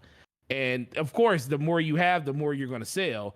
So I really, truly think it's going to come down to that. Games are definitely going to matter, but I think, it may sound asinine, but I don't think games really matter as much this year, just because of the state listen, games do not. So you just heard what Saudi. I said what I said. You heard what I said. I hear you, man. Stand by your truth. Forte, are you drunk? No, I am not drunk, sir. This is a weird year because we didn't had all of these games. Don't matter? No, games definitely matter. I'm just telling you, this year, this holiday, everything that releases is going to sell because nobody can find anything right now. So Forte, you got to clean this statement up, brother. Whoever puts out what? It ain't no reason to clean this up. Forte, you need Mr. Clean. Listen, what did Saudi Forte? No, did you hear Saudi just say that Xbox wanted MP3 with no games? You said MP3, by the way. Oh, I did say MPD. MP3. Yeah, that's all right. MPD with no games. They literally just did that. It's incredible. I thought it would never happen. I mean, I was looking like maybe closer to the end of the year when Xbox get bigger to get more stocky in. But the fact that they were able to do it, it speaks to the point that no matter what is going on right now, people want these systems. They will literally walk into a store. If you had no PlayStation 5 games on the wall, there was no Spider-Man, there was no anything, people will want that system just because it's a PlayStation 5 and they want the newest and hottest thing. And it's the same thing with Xbox. Like, the funny thing is, I think you're saying FOMO is going to drive. No, FOMO's been driving all of 2020. There's something about the FOMO thing. No, you can't push. You can't push that FOMO because it matters more. Right, though. He's right though in that regard though. That FOMO is really like a thing. Like it's what's driving all of these conversations. That's what is driving the conversation more than anything. So explain to me, what is the FOMO under Xbox? The FOMO is just that it's the next gen. No, what is fear of missing out. No, we're not going to accept that blanket statement. The FOMO.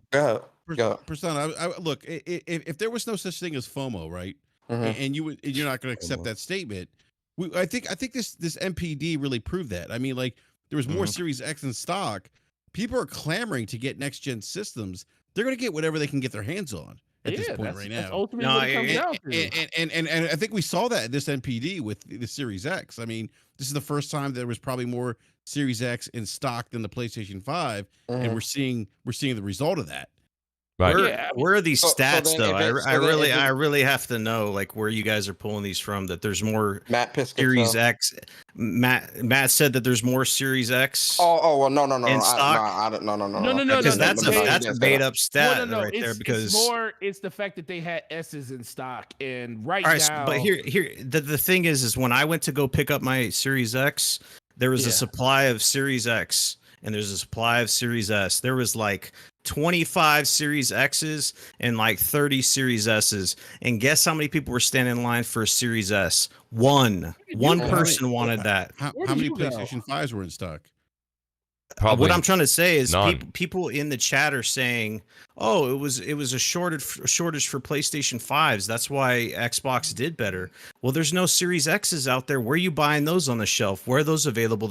Those get snatched up right when they're available. Just because there's Series S's out there doesn't mean anything if nobody's buying them. Well, So people are saying buying that there's them. more stock. People Are buying them, but it's not what people said, because people said that the Series S was going to be the competition to the PlayStation 5, which is BS. That isn't happening. People want the Series X. The Series S is just on the shelves everywhere. You can find them. You can buy them. Yeah, you can well, wait. that's the one can we all thing. but can we all agree though? Like if you're someone that's in the market for an next gen console, you can't get a Series X, and the Series S is there.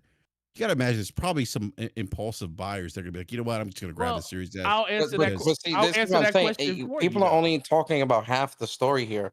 Again, congrats to Microsoft. Dollar sales, they won that. But at the end of the day, sales wise, they're still not in the place where they need to be. In America, sure, they had those dollar amount of the dollar. You know, they sold more dollar for dollar. But at the end of the day, when you look at the bigger picture, what does it mean? Now, my other question is, if okay, so Xbox won June, great. I'm happy for them. I'm happy they got. I'm legit happy they got that W, because it's people in the chat. Well, Sony, you can't even like acknowledge. Like, I'm happy for them, legit, right? Yep. But my question is, if they don't win another month after this, why is that? Right. That was What where if they- that's what if my they do, though? but that's my repeatability question here. What if they do though? No. I'm. But see, no, we're not. Come Well, on. I'm counter. I'm just countering that. No, I'm asking you. What if they do? If they do, good. But if they do, good. That means people are buying the Series X's. People are buying the consoles. People want from my perspective, then what does that mean? From If my they don't win another perspective, month after for June, what does that mean? For a dude that was sick and tired of what Xbox was doing, and that's why I was like, well, fuck it. You know what I'm saying? Like, they're not going to go the right route. They're not doing games. They're not doing anything. It's foolish to not give them props just because it's dollar amount and not the amount sold. Because literally, they couldn't win either of those if they fucking tried. In the bad state that they were. Trust me, they weren't even close in any of those because nobody wanted an Xbox. Okay, but let's go back to my question though. If they don't win another month after this, what does that mean? That's a harmless question I'm asking. What does that mean if they don't win either dollar amount or units sold out of the other two? What does that mean? That's a big what if, and I can ask you the same question. What if they do? It's a big what if. We don't know what's going to happen. Well, here's the thing. So I'm going to throw a couple answers. Well, I'm going to throw a couple answers out there, and none of them are right. I'm saying, but what I would say this much. Let me answer Salt's question first. What if they do win another one? You know what that tells me, Salt? That tells me that possibly the sales pitch for Game Pass maybe is starting to work. I don't know, because they don't have anything new out. Right? So what is pushing it? Now, part two to that, I'm not saying these are the answers. By the way, everybody in the chat, relax. I'm not saying this is the answer. Part two is what Forte said. And I know nobody likes this answer. But the fact of the matter is, you walk in with $500. Hi, I'd like a PS5. I don't have any. I have a Series X. I'll take it. I just think it. And let me give you guys an example. Can I give you guys You're making a joke. You guys ever notice? I really believe that conversation does happen at the register. No, but absolutely. No, you know what? I'm gonna tell you something, Persona. When we got those Xboxes in on what was that, the week of E3 when Xbox did their in-store event, people were walking in the store. Hey, I know you got Xboxes, but did you guys get any PlayStation? I was like, no. I said PlayStation still got their stuff online only. He's like, you still got Xboxes? I was like, I still got the S because we had already sold out the X because people had camped out for it. And I was like, we still got S's. He said, what is it, 300? I said, yeah. He was like, yeah, I'll go ahead and Give it to me. Exactly. Right. Yeah, Exactly. I'll say this, like it's like the GameStop a couple weeks ago had Xboxes in stock, and I called my local GameStop, and they were like sold out immediately. And I went there to go pick up Scarlet Nexus a couple days later, and I was talking to the manager, and he was like, what Slow-Mo described is what he described too. He's like, yeah, people just want to get their hands on any next gen console they can because they can't get it right now. So I'm telling you, FOMO is a real thing. Like FOMO is going to dictate who So you think Well, that's why I FOMO is said so you this think year. FOMO is the reason why BRAP, you think FOMO is the reason why Xbox won June? I think so, yeah. Oh, I think So you don't think it was Game Pass or nothing else? You just think it was FOMO? Well, I think you know what? I think it's probably more FOMO than Game Pass. Why aren't we discussing what we originally said? No one is. There was very little PS5s available. Well, that's what I'm saying. Yeah. I mean, no, that's a no. I believe that's a known fact. I mean that there was very few available. I don't think that's me. There's no damage control there.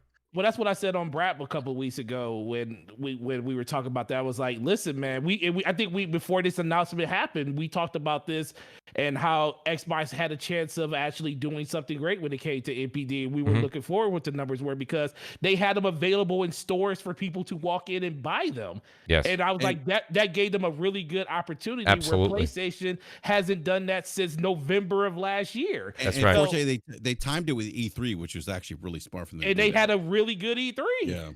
Yeah, they timed it with E3, which is really smart. Yeah. So I mean, ultimately, it truly comes back to, and I'm gonna let somebody else go. It comes down to this.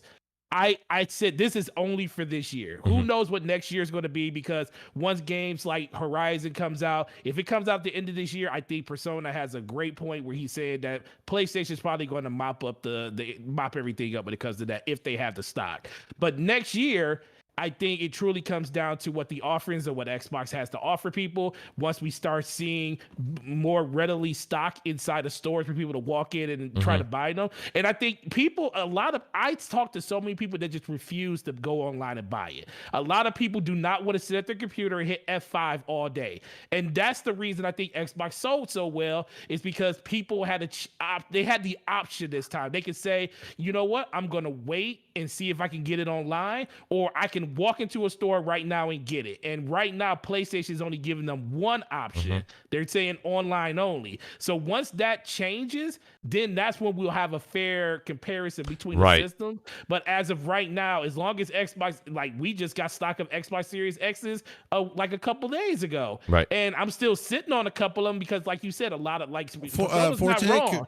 Can we talk? Hello? You want one? Yeah, I want another one. Yeah, I want to get another one. Send me Well, wait. and I got So you. listen, Jeff Grubb, he says this was the best June for Xbox sales since 2011. Now, that's a loaded statement as far as I'm concerned because that's impressive. Why? It isn't. Why? Because in essence, if you stop and think about it, first of all, 2011, you're back into the 360 era. So yeah, but the Xbox One was $500 though, right? Yes, it was. Yes, it was. Yep. So, but this is 360 era. I mean, that's pretty impressive. It is impressive. But they win an MPD back in 2018 with. But here's the thing: if you stop and think about it right now, okay, gaming has taken such a charge in people's entertainment. There's people that I told you throughout the years we've been podcasting. There were people that used to shun. They're like, I can't believe you play games, Mooch. I can't believe it. Now they're playing. Because of the pandemic and everybody being inside, they found people are adding bars to their homes or adding recreation things, movie theater rooms to their homes. They don't want to go out anymore. They're making their home their entertainment. So that all comes into play. Then you take the FOMO. Okay, hold on a second. And let's just use a different example here. I say Salt and I both have pizza places next to each other. Salt has a critically acclaimed pizza place, right? He's far better than my pizza place. However, I don't believe that. Next Friday, right? Next Friday. I don't believe that. He says he's got two of his best cooks are out sick, right? They just don't feel well. They're out. All of a sudden, somebody comes, we do the sales for the weekend. They're like, how did Mooch beat Salty in revenue? It's FOMO. pure volume. I have my cooks there. He FOMO. couldn't put out the pizzas. No, it's FOMO. So my point being is, well, partially it is. You're like, well, I can't get my pizza from Salty. I have a fear of missing out on pizza. It's Friday night. Right, FOMO. Right? So you come over to Mooch's. So I beat Salty. Is that a true representation that I have a better place than him and it's repeatable because he didn't have the product out and I had my full staff? Not necessarily. And I'm not saying it's staff in this case, but when it comes down to it, you have to look at all the scenarios that are going into place right now. You have a time where electronics are at an all-time high. People are not leaving their homes. Even with the vaccine and stuff like that, people are staying home still. People are catering their homes to being their first, second, and third form of entertainment. So people are spending that kind of money. And then when you go to the store loaded to make the purchase and there's only one item in front of you, you make the purchase because you're not going to go home with the fear of missing out that the Xbox Series X in front of you may not be available tomorrow. And you know a PS5, as Forte said, may not be here for a while. It's online only. And we have bots and we have scalpers. Okay. All of these. That's why I said it's a loaded statement. It's a loaded statement. I need to see. I'm happy for Xbox. I am too, but I need to see that repeatability. I want to see Xbox win 2-3 months in a row. 1 month and that's the problem with this, man. Like, when it comes to like knowing, like understanding trends, a trend isn't based off 1 month. A trend is 6 months or more. You understand? Yeah. Or 3 months or more. Give me at least And 3. like, Give me at least 3. Yeah, Yeah. 3 months of them winning, it's like, okay, Xbox is on the up and up. Yeah, they're on the. Yeah, they're definitely on the rise. Losing the next 6. I will. I guess. But I will. Go ahead. Go ahead, Forte. No, go ahead, Forte. No, I was gonna say, I guess if we want to sit here and answer the question directly, if this is repeatable, I said this multiple times on multiple podcasts. I said the problem that is going on right now with PlayStation is it's not of their own fault because you can't help that you're having, semiconductor and chip issues. You can't help that. That's something that they didn't foresee this happening. They didn't know that a pandemic was going to railroad half of the production of all the stuff they wanted to do. That's something that was unforeseen. The problem is their competitor, if they can get stock out faster, the one thing that we were going through is the fact that some people still don't have jobs. The government is assisting them in all the money and stuff that they're getting. And I don't know. I've seen a lot of people spending that stimmy money on. They're spending. They I see a lot of people spending that stimulus money on. You feel me? They spending it recklessly as heck right now. They're gonna be money on the pool. They're gonna be looking for money in September when the government stops giving it to them. But the problem. I get stimulus money through the end of the year, sir. Okay, you're lucky then. The child tax credit, man. Oh, I delayed. I declined that till next year. They ain't about to tax me next year on my taxes for it. Forget that. There you go, Forte. I was like, look at Forte. Forte read the fine print. He's like, I know what I'm doing. I'm not. Yeah, exactly. My wife looked at me. She said, we don't need this money, do we? I said, why? Were you asking? She said, 'cause they go tax us next year. I was like, oh no, let them keep that. No, you know what? I will take it because it's called deductions. Oh, no, I'm good. But no, what I was saying is it just ultimately comes back. You got one side that has a stock. They both have stock issues, but one side has a way that you could play games at a lower price. And the longer that conversation becomes like the norm, that's when you're going to see people kind of sway back and forth, because I don't think it ultimately means anything right now, but the longer it's it not happens, it's not going to. I'm sorry. Well, it's not. Well, it's not. No, no, let me not. Don't even think about what I said. I shut up. No, you're good. No, I don't think it's going to sway. I don't think it's going to sway the hardcore person that says I want a PlayStation or I want an Xbox. They're going to get what they want to get. But it ultimately comes down those people that are kind of on the fence about they buy one system and they say, I'm going to buy a PlayStation, but they're not able to get one to the end of the year. And that Xbox, like someone was saying, it might be sitting there and they might just say, you know what, screw it, I'm going to ahead and get that. That kind of might take them out of the console market altogether. They might say this one system is the one that I'm going to buy.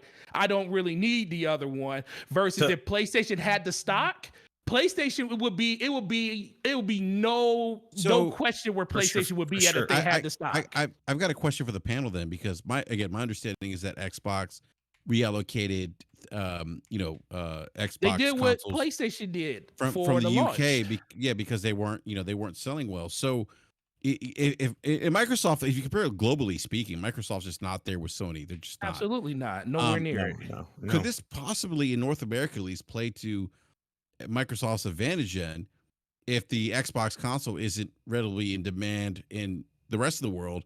They could say, you know what, we're just going to reallocate everything to North America.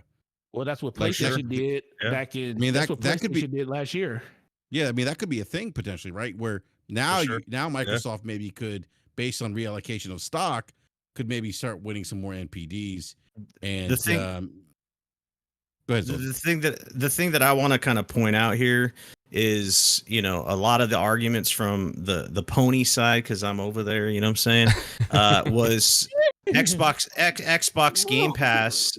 You don't need to buy a next gen console because you can play it on anything, right? Wasn't that the argument? That was one of them. If that was the argument, and people were saying that no one has a reason to upgrade because there's no next gen games, it just blows that argument out the water. Because even if it was close, with the shortages, people actually want to buy the system, a next gen system, either system, and it blows that argument straight out the water because Game Pass, even though you could play it on your fat Xbox, the OG one, the VCR one, shout out to my friend Gabe, he has that thing, and when he plays 2K on it, it sounds like it's taking off to outer space. I don't know how he still has it, but the fact is people are saying that Xbox, you can play it on PC, you can play it on, you know, they devalued the console and stuff like that. I've been on this side. That's why I like to see the both sides of the argument or whatever.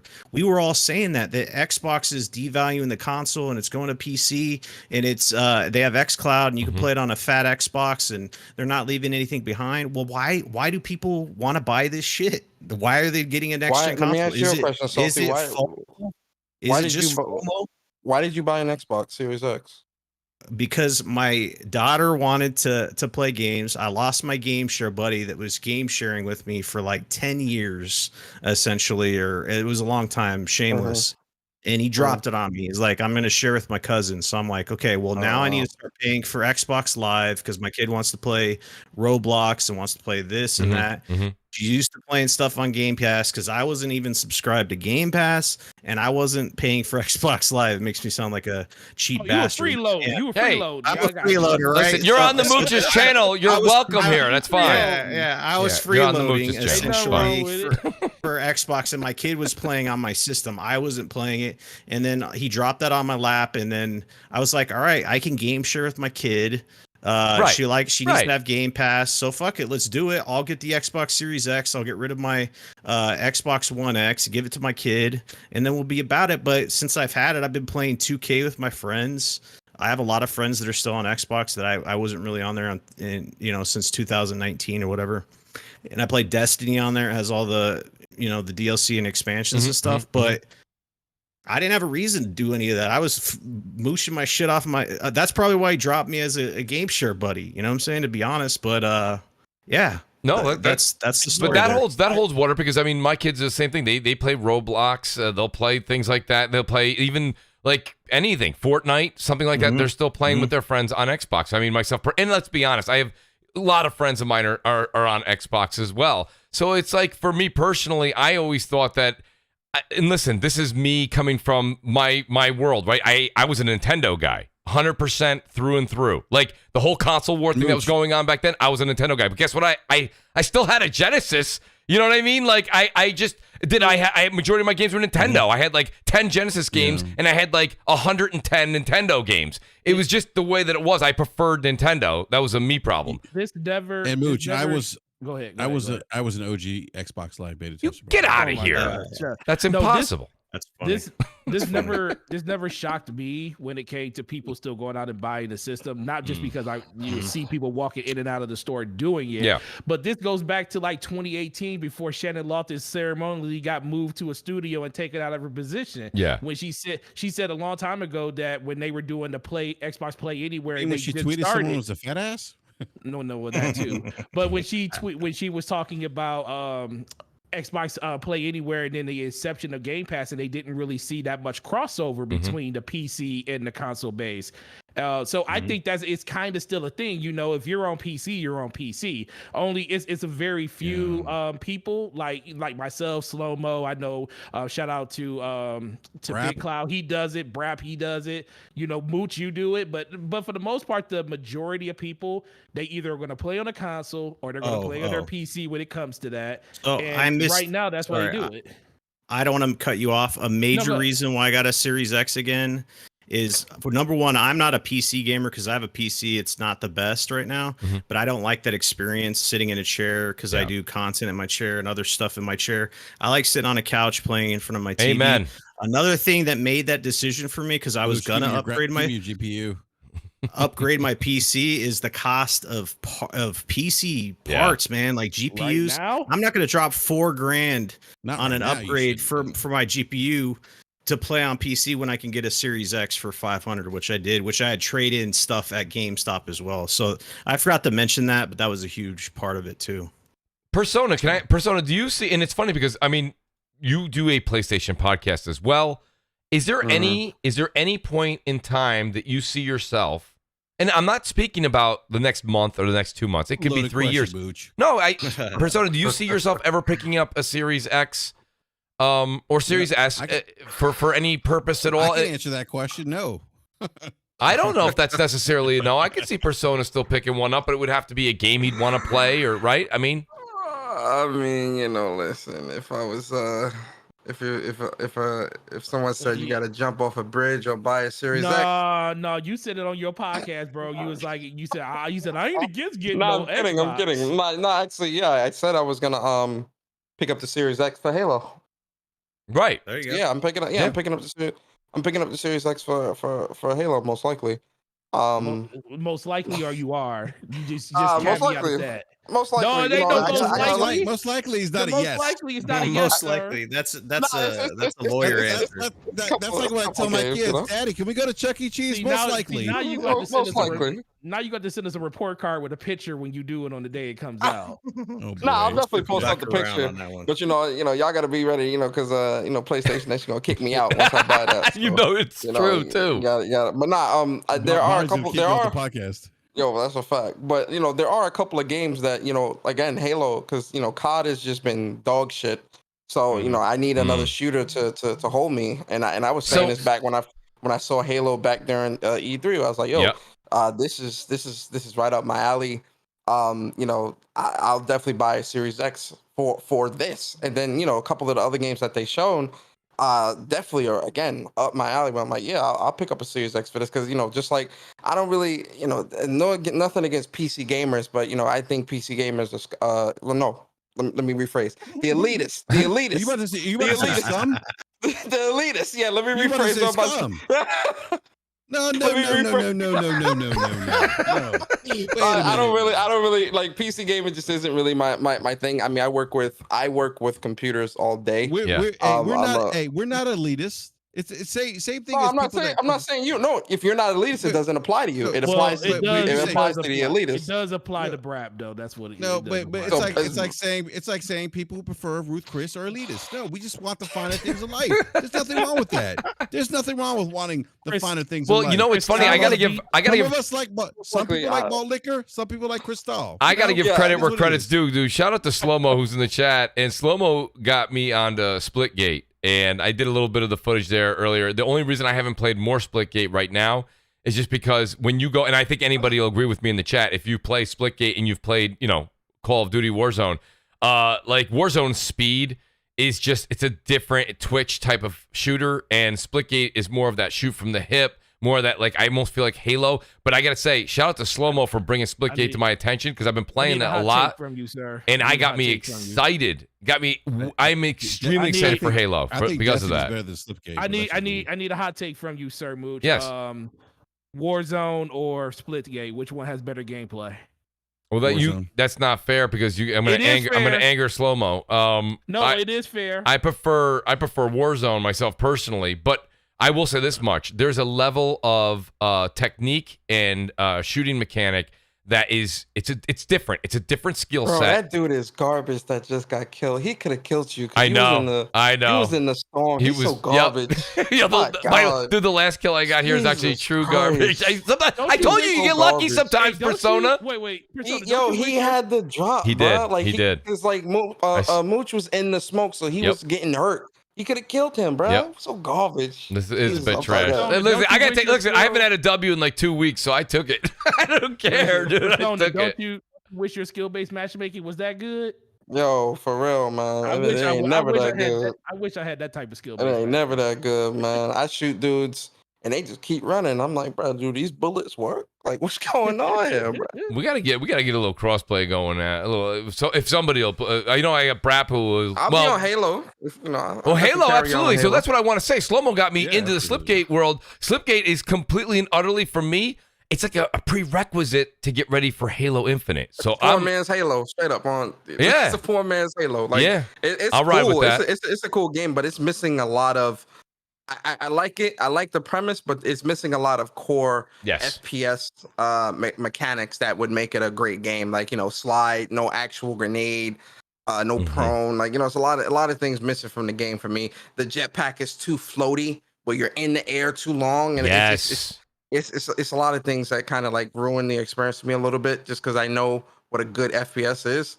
But it's decent, poor man's Halo. I'll be washing scrubs on there. Here's my question, and Slow-mo may have to answer this from the chat. If somebody knows on the panel, please let me know. Splitgate has now gone from the demo. Now it's like an official beta. There was an update, I believe, past couple days, and now it comes out on the 20. It officially comes out on July 27th.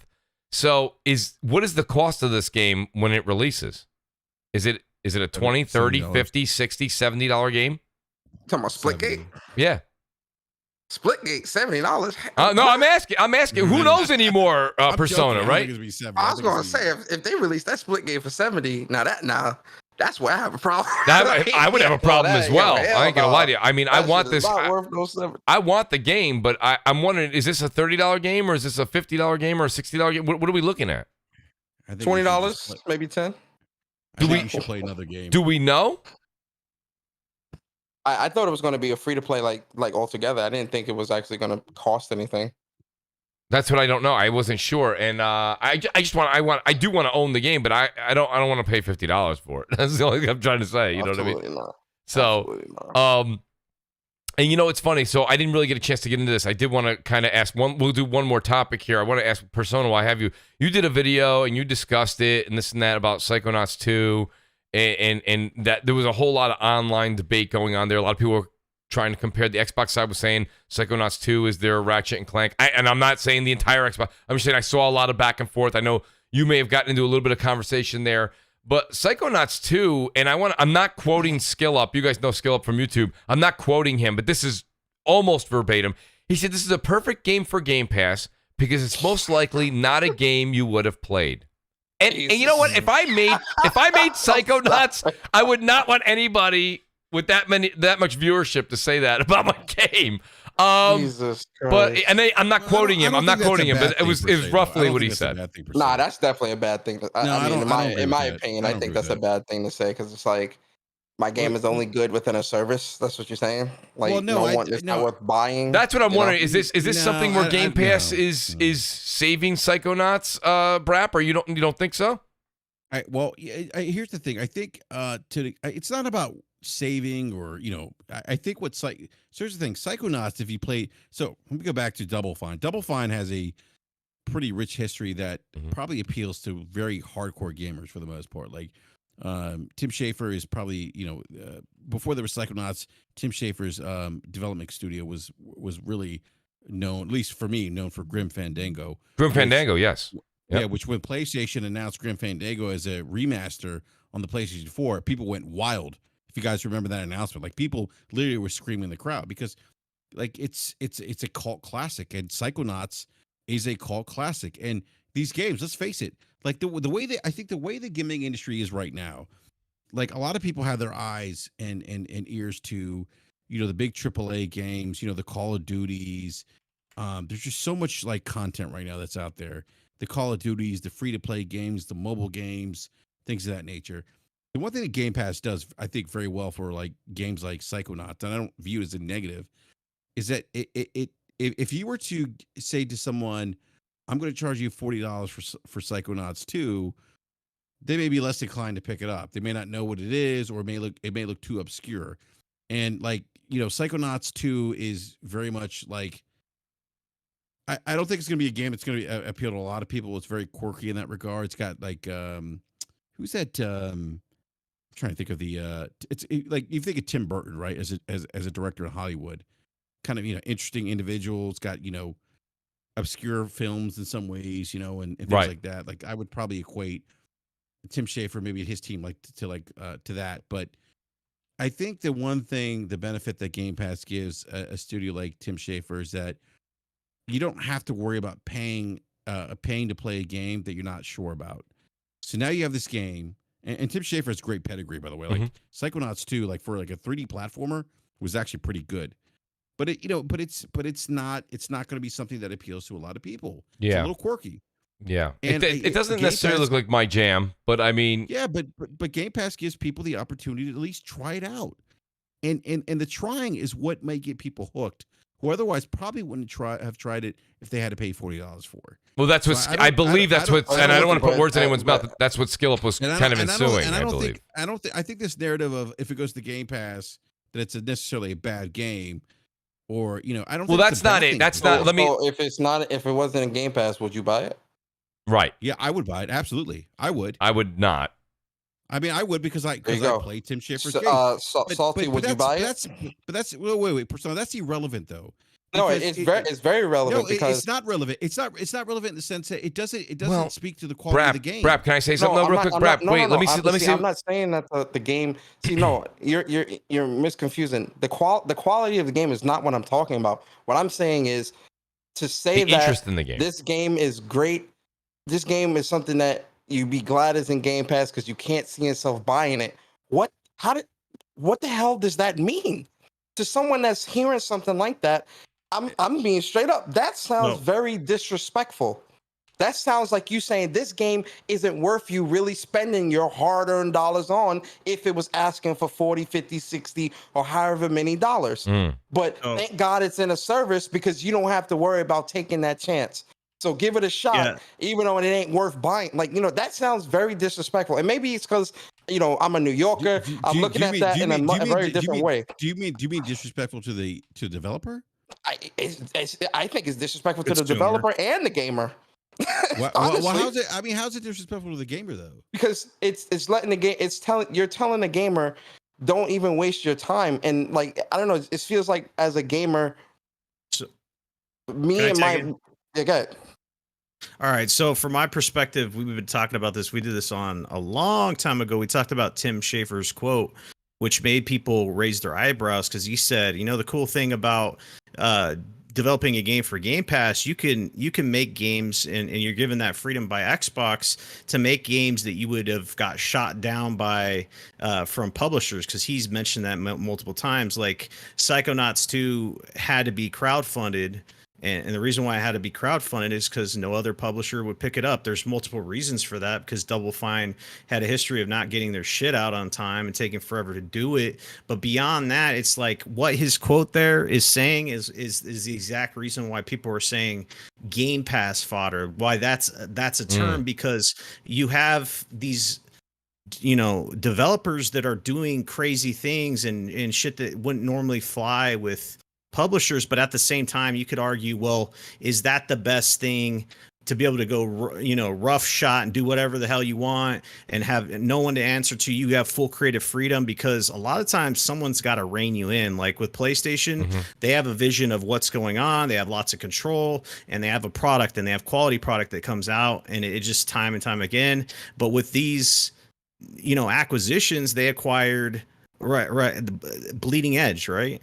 And what happened with them? Not Bleeding Edge, but Ninja Theory. Yeah. Then they pulled Bleeding Edge out of the trash, basically, an unfinished product, and they put that into Game Pass. And then what happened?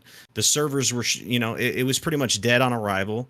It was not successful. So the idea that you could get these games that normally wouldn't be approved and that people would buy, that's why people have this thought process. Well, that's where the game fodder situation comes from, because if you're putting a product in Game Pass, that's awesome. I said the best place to play indies and stuff like that, like The Ascent and all these other quality indie games out there, you can play them in Game Pass. But when it comes to a first party developer, if you get that mantra of, we let our developers do anything, and they'll put Psychonauts 2 in there that normally most people wouldn't buy, then is that really what you want your service to be known as? Right, and that's the thing. And I just to piggyback that, but hear me out real quick, Brap, and I'll give you the mic.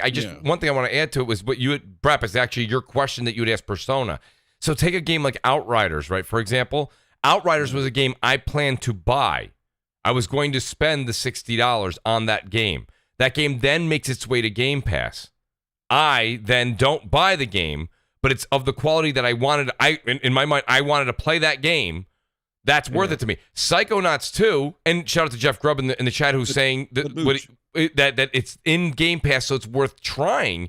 That I can't dispute. That is not. There's no way to argue that. That's my point. But there's a difference between I'll try it and I want to play it. So I'll give you an example. Again, what do we say? Game Pass is like a buffet, right? So when you say I go to the buffet and you want the steak and you want the potatoes, and then you walk by and you see, like, I'm making this up, like there's a salt and pepper chicken, right? And you're like, oh, and you take a piece, you go and you bite into it and you go, nah. Now you tried it, right? But the next time you go there and somebody goes, Brap, did you try the salt and pepper chicken? You're like, it's not good. Mooch. Right? But what if you try that? What if you try that salt and pepper chicken and you jit yourself? You know what I'm saying? Like, I mean, seriously, like, I mean, I guess you could say that. Yes, I understand. No, I mean, but seriously, it's not just like, oh, I tried the chicken, it sucks balls. It's what if I try the chicken? This shit's great. I mean, and so it removes that barrier. It gives opportunities for developers to put out games and have people try them that would probably never try. It's about engagement. People would have never had the opportunity to try these games. Well, that's what I said. Jeff said that too. I can't argue with you there. I can't. It's there, right? Does it hurt me to click the button and hit try? No.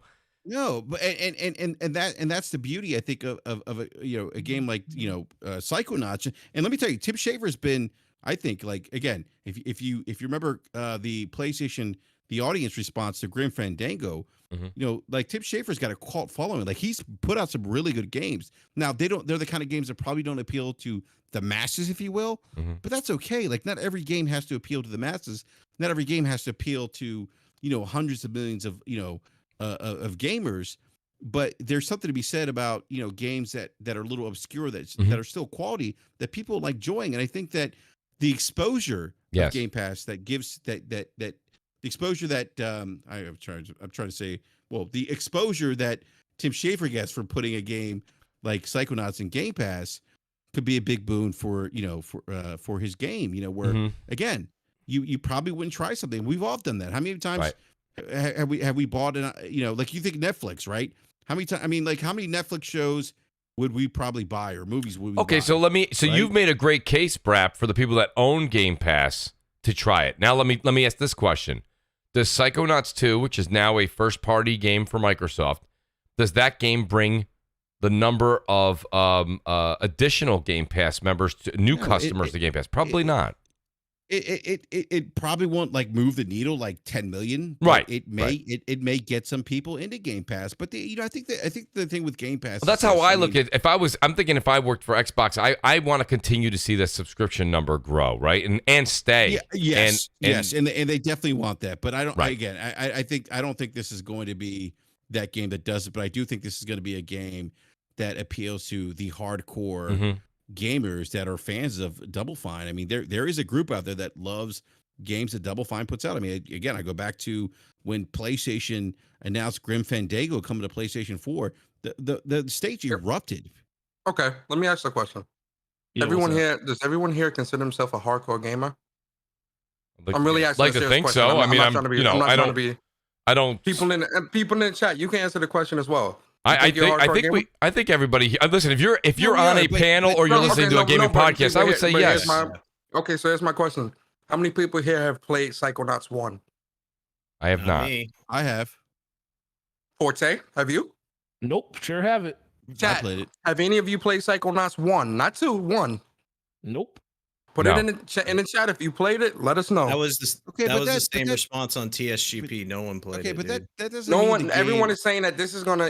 But that doesn't mean. And I hate when people do this. I really do. Like that doesn't mean like the game's not going to be good. Or no, I'm not saying the game wouldn't be good. Okay, but when people, but you're kind of alluding to that. Like when people say how many people played it, you're alluding to if it was so good that everyone's played it. No. What I'm saying is no. See, you keep putting words in my keep putting words in my mouth. Nowhere did I say this game is not good or won't be good. Nowhere am I saying that. Okay, but why are you bringing up how many people played it the first? I time? think You keep saying that this is going to appeal to a hardcore audience, and how many? Everyone just here said they consider themselves a hardcore gamer. Okay, No one here has played the first game. The people that are defending this on Twitter. Hold on. Wait. People that are defending this on Twitter. People that are defending this on Twitter have not played the first game. This is the problem in the gaming community. Now you might be an out. Hold on, Brad. But you're talking about you might Twitter, be though. an outlier. You are an outlier. You've played the game. You've played the first game. You're a big Tim Schafer fan, Double Fine fan. That is great. I'm not taking anything from that or from the game's greatness. What I'm saying is, but you're basically taking a very small sample size in Twitter and applying that to everything else. And the reality is, there's hardcore people out there, gamers. Because let me tell you, when Double Fine, I don't know how old you are, Persona, but I'm 30. Okay, do you remember when I remember Grand Fandango? I remember. I forgot the other one, the other story game that he did. Do you remember when Ed Freeze came out and announced Psychonauts for the Xbox, the OG Xbox? No, I don't remember that. I'm gonna be honest with you. People erupted. Yeah. You know, people. So again, we can't gauge everything just by Twitter. All right, so let me hop in real quick. How many times people hype up shit they don't buy or don't play? Yeah. How many times does it keep happening?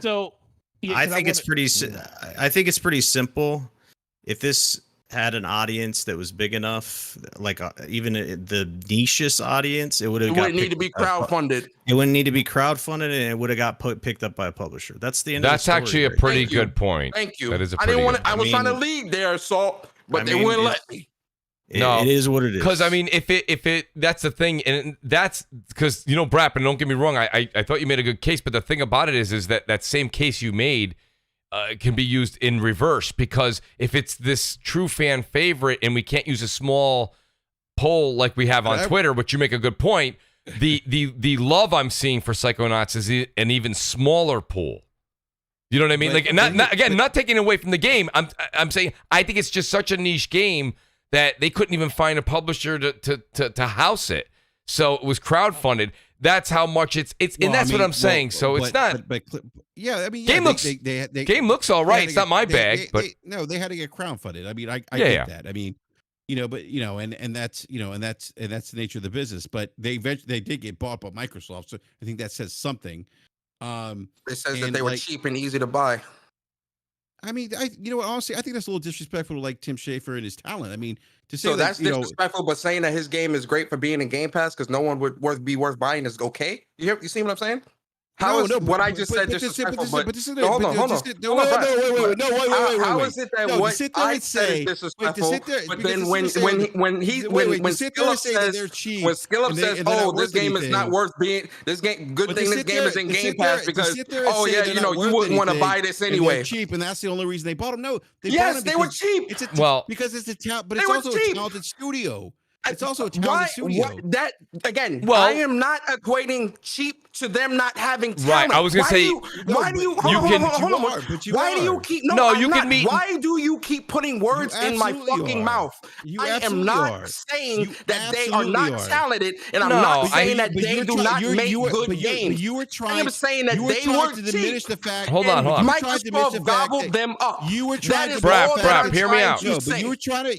I am saying that they were cheap, and Microsoft scooped them up for cheap. If the game was so great, if it was such a critically acclaimed game, they would not need to crowdfund. Is that a bad thing that they were? They would not need to crowdfund. It's the same way with Shenmue 3. Back in the day, that was critically acclaimed as well. Everybody loved it. Everybody wanted it. They had to. Hold on. Not everyone critically acclaimed Shenmue. If you look at the reviews.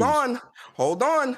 They said they crowdfunded the game. My PlayStation was there with them, but they still put a crowdfund out to gauge interest.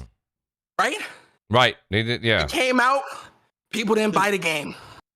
Right. People didn't support the game. Okay. Again, well, no, I am not saying that them being cheap means that they are not talented. That is you saying that, not me. But when you say that, though, it comes across you're trying to diminish the talent of the studio and what they put out. I don't think I don't. I think you just because wait. He said the word they were doesn't- cheap. and He just didn't because- mean they were and just not because talented. and just though. because something doesn't sell all the time, necessarily speaking, doesn't mean that it's not good. Do and you I know think how that many cheap things I have in my house that are great? My desk is cheap. My fucking my towels are fucking $10.90. What? And they dry me pretty damn well. I use them every day when I take a shower. What are you talking? What are you talking about, bro? Well, then you need to What are upgrade. you talking about? You need to upgrade. Upgrade for But what? look, They're cheap. They better- serve their better purpose. Towels. Better They towels. serve, why? They serve their purpose. Well, so They're do these serving the games purpose. then. They're So do serving. these They're games serving the then. purpose. So do these games then. Well, Of here's the course they thing. are, because they're So going then- into so Game then Pass and downplay Game it Pass then. fodder. Don't downplay it then. Game No, Pass I fodder. think when you're so wrapped up in console war stuff, it's ridiculous. Like, Oh, I It's don't- not console. It is Okay, console war stuff. Okay, so it's skill up wrapped up You're in console war. ignorant to 'Cause he said console it. war stuff. No, He it's said console it. war stuff. He said it, not me. He said it. When It's people- skill up You're into the one console saying wars. it's No. fodder. Let's answer the question. It's skill up into console wars Oh my because he God. said it. He said it, not me. No one here said that. He said that, and you and Mooch read it verbatim. Is Well, I he said in the console wars? Yes I didn't or quote no? him. I didn't quote him. It was a paraphrase, right? We're whatever. paraphrase. Yeah, I know, right? You got to Is watch he part of the everything. console war? He is the one that Right. said that. But Is he's, he a but part he's of the not console referring, war, he's Brad? not referred to as fodder, though. Oh my God. Well, hold on a second. So, Brad, Saying that, I think Mooch, what you're can you doing. do me a big favor, Mooch? Can Yes. you just read? What did he say? This is what paraphrase. He said Philip this is a said. perfect game for Game Pass because it's most likely not a game that you would have played. And In that's, layman's terms, fodder. All right. I mean, but- I think that, don't get me wrong. I think that when you look at what both of you are saying, it's not, you both were on point. You just weren't, BRAP, I think you misinterpreted what he said. He was saying, because let's be honest, we've all said this week in and week out, right? Look at the teams that Microsoft was able to grab. They grabbed Compulsion Games. They grabbed, Tim Schafer's crew. These guys were definitely coming in way lower than like an Insomniac, right? Does that mean that they are less talented than Insomniac? That's not really for us to judge, but they did come in on the cheaper side because, as we've said, they've had a hard time possibly finding, I don't mean work, but they haven't found investors, So when you don't have, if me and you, BRAP, are extremely Because talented look, developers, but we look, can't get no one there's- to buy our product or fund us, we got problems. Well, and then part of that, And that makes our value lower. But part of it we're seeing is in the gaming industry right now, where if you look at it, most 70% of the revenue that's coming in from games now is from microtransactions. Well, that So, is I mean, true. So that's why people aren't investing in these types of games, because they're not. It's not making gangbusters money, Mhm. but that's because of the way the industry has changed, and that's kind of and I probably should have said that, but that's my point. Like, it's Right. not anything to do with lack of talent or that this game sucks. It's that the industry's changed, where this game would have thrived many, many years ago, because it did, like on the PlayStation 1 or when Grim Fandango came out, but like these games don't thrive anymore in that in the way the industry is, because the industry is really dictated. And if you look at the moves by Ubisoft, are dictated by microtransactions and games as a service. Right. No, and don't get me wrong. I think that part of what you're And saying is that's- I think that's dead what's accurate. really Yeah, talking because about, these like- games wouldn't make it. And I mean, shout out to Jeff Grubb. He says, I'm not really sure what you guys are talking about. He goes, I just think more people will try Psychonauts 2 than any other Double Fine game. Yeah, I So think but that's an interesting point that Jeff makes, because again, he's also alluding to the fact that because it's in a service that has millions of people in it, they might click and try it. Where this game, I'll be honest with you, if Psychonauts 2, PS5 and Xbox Series X, and it's just on the shelf, there is no Xbox Game Pass, I don't know if this game necessarily does very well. That's my only, and it's a question. I'm not saying I know for a fact. If I had that kind of crystal ball, I'd know what the 6 winning lotto numbers are next Wednesday for New York Lotto. So I don't know, but I'm just saying, I would just say it's a educated guess. It's an educated guess that Psychonauts 2 without Game Pass probably wouldn't get much attention at all, even if it scores well, which I assume that in the meta, it looks like a very polished game. Like, to go to BRAP's point, it's a very talented studio. So, I just think it's a very niche title. So the thing for me, it ultimately comes down to it being in Game Pass gives an opportunity that it probably wouldn't have if it wasn't. And Right. The game has a chance to hit. And It has a game chance. It has a chance. That's the thing. Now some people are going to say that, if your game is good enough, then it should be able to stand on its own without having to be in a service. And a lot of people do think that way. But I would say the fact that they're a first party owned studio now, the fact that it's going to be in there, it's going to give it an opportunity to get more eyes on it initially and Microsoft's going to push it more because they're going to showcase it as one of the games that's coming out that month, that's coming day and date on Game Pass. And it's going to have an opportunity to do that. And not only is it going to help on Xbox, because we know a lot of people on different platforms watch what Xbox is doing. They're going to see the announcement because it is a game that is multi-plat. It will be on PlayStation 2. So when they announce that it's going to be in Game Pass day and date, the people that are on PlayStation that are even probably interested in the game enough, it's going to also hit for them too. And it might sell really well on that system. And you never know what can happen. But I think the biggest thing, it just truly comes down to, just because it's in Game Pass doesn't mean it's trash, but I listen to Persona talk about a lot on his show, and he talks about why are we like a lot of people talk about these games like it's the greatest thing ever, like they played all of them before. And I kind of think that's where his frustration comes in it. I know a lot of people's frustration comes into that way. It's like we hold all of these games like at this high standard, but the people that are talking about them are people that don't know nothing about it. It's mostly they're just talking about it because it's a W or a perceived W because it's in a service that is available to them versus actually celebrating that the game is actually there. I think we should just celebrate games in general, but ultimately it can get frustrating, especially if you just hear people going back and forth about stuff that they truly don't care about, talking about it like they do. Right, and I like how you ended that, actually, Forte. I completely agree with you. I do have a couple super chats here. Shout out to the great Sir X-Man. Says one thing, and I apologize, this one's a little old. The other ones are right on topic. He says here, one thing in Battlefield, if a whole team is sniping, they lose 90% of the time in Battlefield. That is the truth, and they will tell you they're not doing objectives. So shout out to Sir X-Man. I appreciate that. Damion, who's a big Persona and Bari fan, he says here, shout out to my boy Persona, to the rest of the panel as well. Hit that like button. Godzilla, who's here, he says this is back when we had that. He says over 300 watching. Hit that like button. What's wrong with y'all? Thank you, Godzilla. Shout out to SlaynChilean and Mooch Maniac family member. He just says CrossFire. And, of course, we read Jeff's. I want to say this, guys. We are well over the 9 o'clock hour here in New York, and I kept these guys well after their time that I promised them they'd be with their families and gaming. That was the debate Persona I had. Well, absolutely. But you guys, listen, I have to thank BRAP and Persona for the Crossfire. Yes. So if it wasn't for you two, we would not have lived up to the damn name tonight. Guys, outstanding great show. Conversation, Persona. Yes. You guys are, combo, you guys are both phenomenal. Good times. These guys are both gamers. You guys got to understand something. A lot of this show, that's why we say it's passionate about gaming, guys. Anyone that's in the chat, it's got nothing to do with this or that. It's because we play games, we talk games, we read about every single article that comes out, and people have difference of opinion, and you should be able to speak your opinion. So I appreciate everyone's point of view on the show. I'll go in reverse order here, and I will say, Persona, buddy, outstanding to have you on the show again, buddy, like always. I am so looking forward to tomorrow's 11 o'clock show, as I do on Saturdays. You keep my Saturdays entertained, you and Jay Bari. Let people know where they can find you, and please keep that content coming. Yeah, man. So this might be my very last time ever being on here. Oh no, Persona! What? No! Hey, yo, the chat don't like me, man. They love you, Persona. Listen, I love you, buddy. You are always coming back on this show, man. Appreciate you, man. Yes, Persona. But yeah, so for me, I'm gaming with Persona. Always good to be here. I always check you guys out. Appreciate shout out to everybody in the chat. So for me, my channel is Gaming with Persona, and my Twitter is @PersonaSpeaks. And great conversations. And man, thank y'all for coming out tonight. Yeah, appreciate have a great weekend. That, Persona. Absolutely. Then I got my buddy here, Salt. Usually that's you in there with the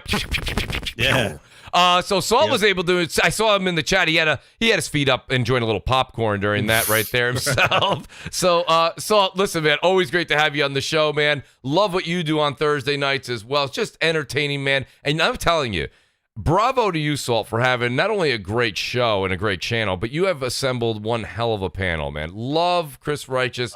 Love Kofi. Love Jez. Love the great WoolleyGamer. Love all those guys that are out there that are just a part of the show, that are just amazing folks. And they also keep their ear to the ground and they speak from the heart. So that's a beautiful thing as well. So let people know where they can find you, and I look forward to your return on the show.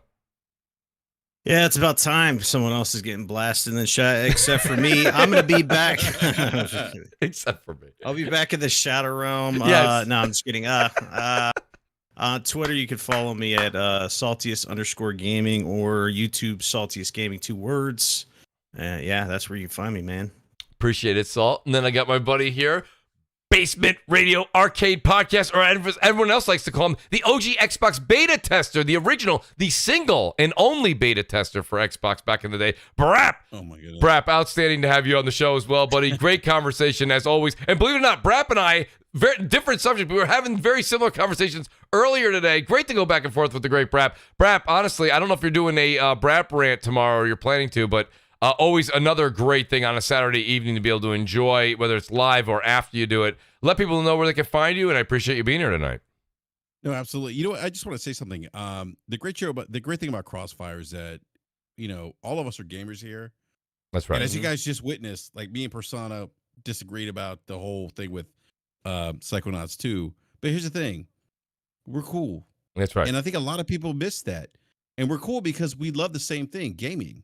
That's right. And Mooch and I went back and forth in DM earlier to this morning. Yeah. And we didn't agree, but we're here. That's right. And I think, and I always bring that up because the one thing I love about your show, Mooch, is that you bring on people with difference of opinions. And I think what gets lost in the gaming community, at least, is that if you're not with me, you're against me. Right.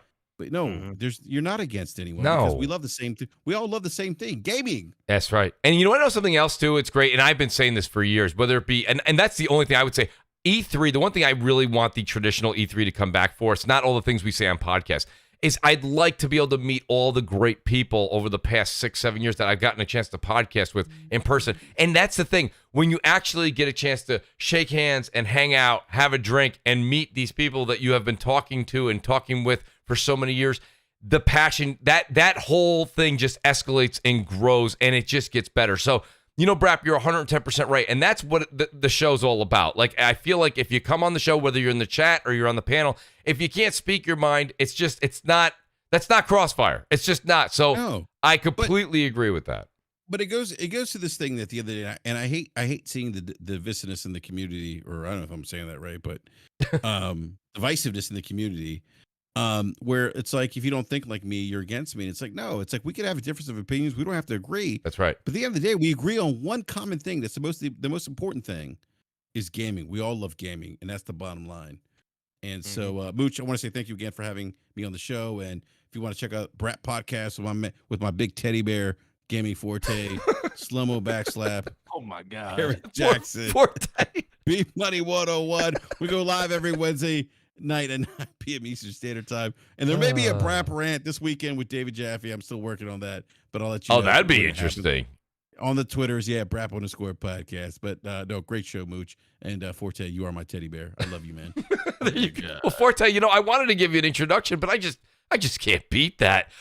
Forte, honestly, thanks for being here today, buddy. I know that you work your tail end off as well, and sometimes you're working right up to the start of Crossfire. So I appreciate your time. I appreciate your efforts and your knowledge. Let people know where they can find you, and I appreciate you as always being here. Yeah, man. That week off definitely helped a lot of people I see today. It was it was a really good show, and shout out to Persona and Salty for coming through. BRAP, you always here, so you're like a panel member at this point. That's right. But yeah, this is a great show, and it's Gaming Forte everywhere: YouTube, Twitter, Xbox Live, and PlayStation. DPS podcast every Thursday at 9 p.m. Check us out. We didn't do a show this past week because my man Slow-Mo Backslap is out on vacation with his family. We'll be Right back near the beach. near the beach, drinking a pina colada because that's how he do. But yeah, we'll be back live next week on his channel. And BRAP, just to let you know, you might have to fight King for that honor, sir. King, that's my man. So outside of that, you guys have a great gaming weekend, and we'll see you guys next week. Appreciate that, Forte. And shout out to @the_Crap Gamer. Crap had to leave early, but Crap says he will catch you guys all next week, and it's also Crap Gamer Reviews. And guys, I did talk to the great Bit Cloud. Bit got done with his show late. He says he will be on next week. So we will have the great Bit Cloud Gaming on the show next week. It's already in advance. So shout out to Bit and go check out his show as well. He does an outstanding show and an outstanding channel as well. Tremendous amounts of content. Guys, that being said, please do hit the like button on the way out. Hit the subscribe button if you don't mind. We got to get those numbers up. We've got some content coming for you guys on the channel now that the vacation's over as promised. And if you are a VIP Mooch Maniac member, please, at Mooch1978, hit me up on Twitter. Get me that address, and I will shoot you out one of the Mooch mugs, buddy. You guys earned it, and I can't do this without you. That being said, as Forte said, enjoy your weekend, guys. Game where you like. Enjoy what you like. We'll see you next Friday, 7 p.m. Eastern Time. Peace out, and good night.